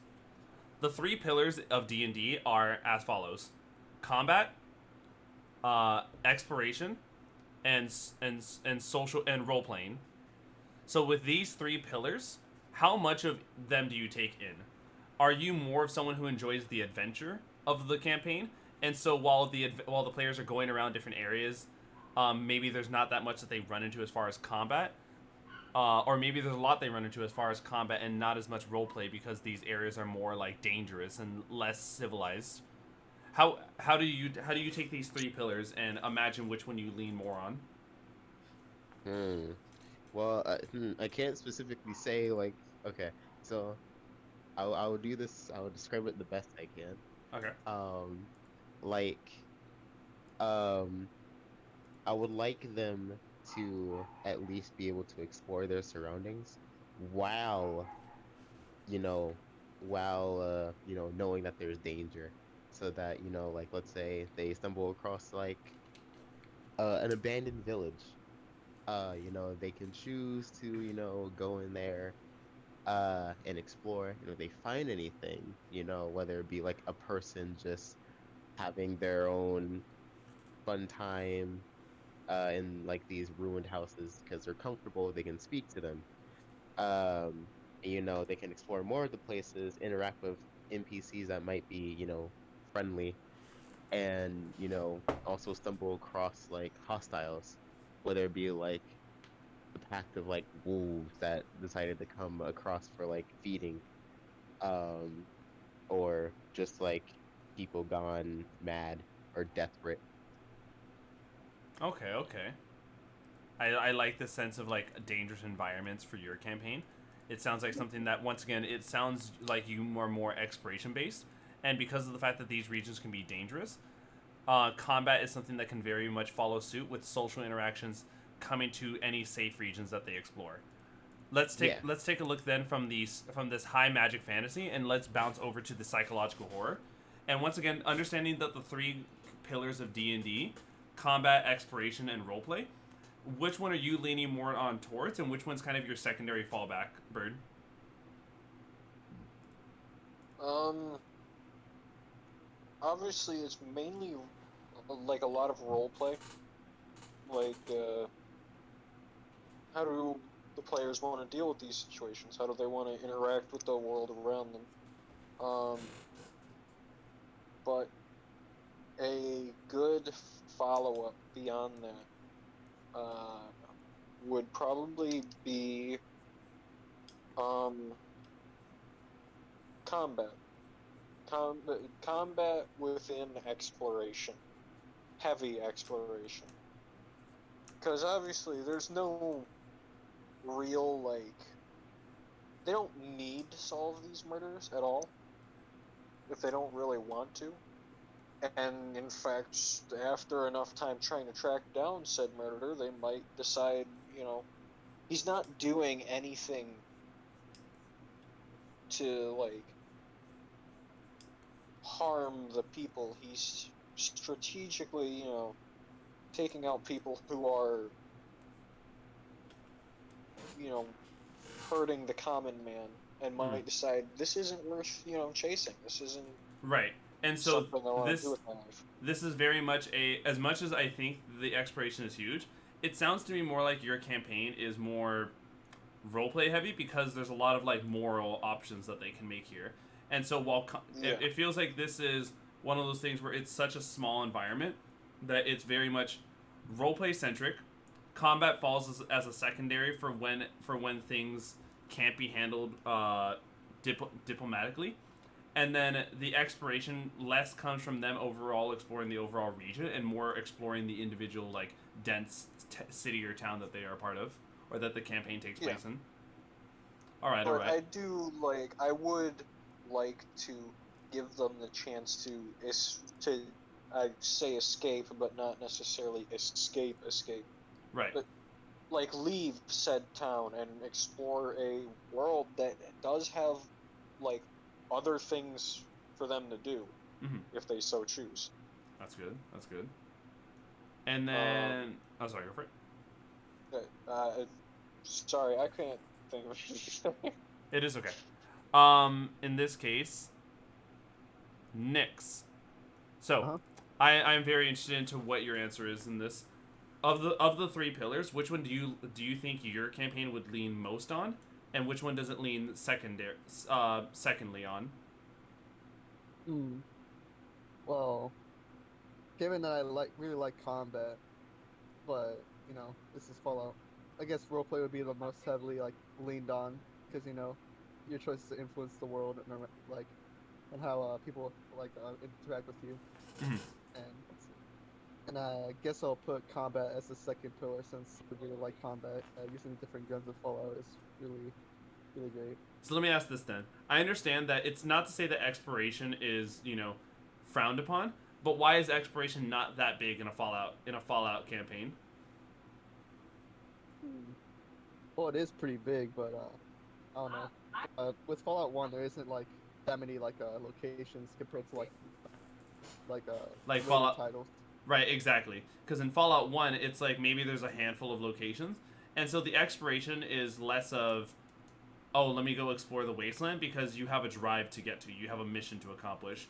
Hence why you're saying is that it is roleplay first, and then if you can't roleplay your situation out of it, you then make your way with combat. Whereas like if you were basing this more off of like 3, 4, or God forbid 76, it's more exploration based. Yeah. All right. Mex, give me a little sense of yours when it comes down to the three pillars of D&D or of role playing games in general. Me personally, obviously, I love combat. I love exploring. Roleplay is enjoyable, but I'm meh on it. But I think sort of one advantage of having different factions, different regions, is that you can kind of break it up. So you could be like, this is the military group. Theirs is more roleplay. You have to negotiate with them because that's what they do. They negotiate terms for different things. If you go to the magic region, it might be exploring because you need to go find an artifact. While if you're in the strength makes right region, clearly there's going to be more combat, more fights because it's a less, not civilized, but violence is more a go-to. Okay. But I definitely say exploring would probably be first because you are traveling to each region and figuring out what you want to reach your goal. From one region has good military, maybe one has really good equipment, stuff like that. Okay, so this is where in general in most games, some regions the factions hold more sway. In fact, in the homebrew world, you guys are going to see the five factions. Well, technically, you guys are only going to see 4 of them, but there are 5 factions that are always in the cities, and you can usually tell which faction the city is more reliant on, based off of its mannerisms, the region itself, and of course, just by the sheer representation size in each city. Here, let me give you guys a glimpse as to what's been going on behind the scenes. World map. So, one by one, me and Skittles have been working on the different areas. that you guys are going to be able to explore. Still an interactive map. The starting region is going to be Oasia, and as you guys can see, all of the major cities have been labeled. But the one I think you guys start closest to is going to be... Am I not signed in? I am not signed in. Okay, let me fix that. Remember, beep. Okay. So now when I actually go to the view world, and let's find Oasia on this side map. Alright, we see Oasia. So then we are going to head on over to this city, Cappadocia, and look at what...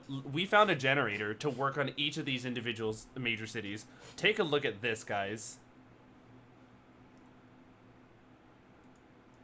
Holy shit. Wait. Ooh. And so now each of these like different things, thanks to Skittles really came up with this part, where these are the color codes for the different regions, for the different factions that you can see. So let's take a look at, just taking a look, which faction do you think holds more sway in this region, and which faction do you think holds the least amount of potential in this city? You mean like of the factions, of like the whole region? Oh yeah, these are 4 of the 5 factions. The 5th one is like it doesn't really have like spots to do it because it's kind of a hidden one. But from the 4 ones that are like able to be seen and walked into at any point, which of the 4 do you think has the most sway in the city, and which one do you think has the least sway in the city? Can you zoom in on the things again? Sure. So Vivifaction I'd probably is... say the most would probably be the key. Mastermind Collective. So I see your guys' eyes got drawn right here, right? And you kind of like are just comparing these two. So you guys are comparing the Mastermind and the Vivifaction. What about the rest of you? What are you guys thinking as far as like the ones that hold more sway here? Dude, the big purple one, what is it, Mastermind Collective? Yes. Yeah, them. Yeah. You guys will get more information on these guys when the RP stuff comes out soon. But to give you an idea, the Vivifaction is your Druid Guild. The Glory Seekers is your Adventurers Guild. Mastermind Collection is your Artificers and Bards. And just general, like, you know, guild that handles any sort of, like, artisan stuff. And Menders of the Weave is your faction that focuses on magic and stuff. So, you guys were right. There are 2 factions that hold good sway in this city. Vivifaction and the Mastermind Collective. So when you realize that, you realize, like, wait a minute, take a look at all these crops that are around this area. This place has a good river that runs through it that the Vivifaction just happens to be next to. So this place has a good respect for nature and everything that nature can provide. But at the same time, because the Mastermind Collective has such a huge presence here, this is also a city that knows how to utilize what nature has given and build upon it very well. You'll find that there's a lot of guild. This is more of like the Mastermind Collective Hall, where where representatives of the different types of artisan crafts can meet up here, and you'll see artificers in that primarily take up this building, while the neighboring locations are filled with shops for each of the different types of stuff. And pretty obvious, this place, while they're more focused on nature and the artisans, this is where the Glory Seekers are. The Glory Seekers don't have that big of a presence in here, despite the fact that adventuring, you'd imagine, would be a big thing in most regions. Here, it's not so much. Here, you know, if you're looking for glory, go somewhere else. We're focused on like our stuff, but no town can be without representation of these guilds. And the Glory Seekers are, the guild is kind of a guild hall, but also an inn and tavern. So for people who are wandering into town and wondering where's a good place to find some rest, stuff's over there. You have to travel through the streets, you got to take some back alleys, go around the castle, and there you go. You're now over at the outskirts of town where there's an inn/tavern that also is the representation for the Glory Seekers. And then even then, you know, the Menders of the Weave isn't too far behind, because as soon as you enter town from the northeast, there is the buildings that for our spellcasters, nice open spaces for them to practice their spells on, and they're near a nice open plain that's not too close to the fields, so they can showcase and learn more about harnessing the weave itself. And this is just one example of one of the different places here.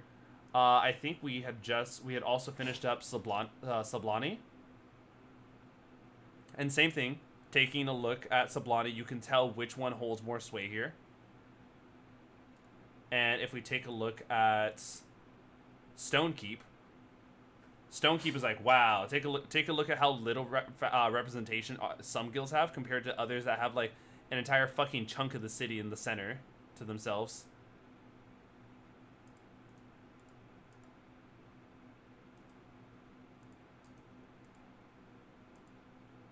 Like, you see what I'm saying? It's just this is but a small glimpse as to what is to come for you guys, and I am excited. I know, like I said, I was sick before, but I think the RP stuff is going to be coming out this weekend, and I'm looking forward to what you guys decide to do in this world, and what will come of it. Starting location is going to be the same for everyone, regardless of where your backstory is from, just that we can have a good starting spot that all the RP can happen in generally. And you know, we went over a good bit today. We went over building tension for your overall campaign throughout your story, kind of how to keep your players hooked into it, how to start it, and just overall what you look forward to in a campaign. But it is with that is where I'm going to go ahead and give it a call for today's Nerdy Talk. Thank you everyone so much for tuning on in. It's been a pleasure having you all join us on our talk today. If you are looking to support and help us out, feel free to follow and subscribe on Twitch. For more stream notifications, possible chance to participate, and even content polls, feel free to follow my Twitter and join the Undead Legion on Discord. And for any VODs such as today's episode, please check out the XenoLich YouTube channel. Be safe and have a good night, everyone. See y'all. Yeah. Ta-ta, peoples.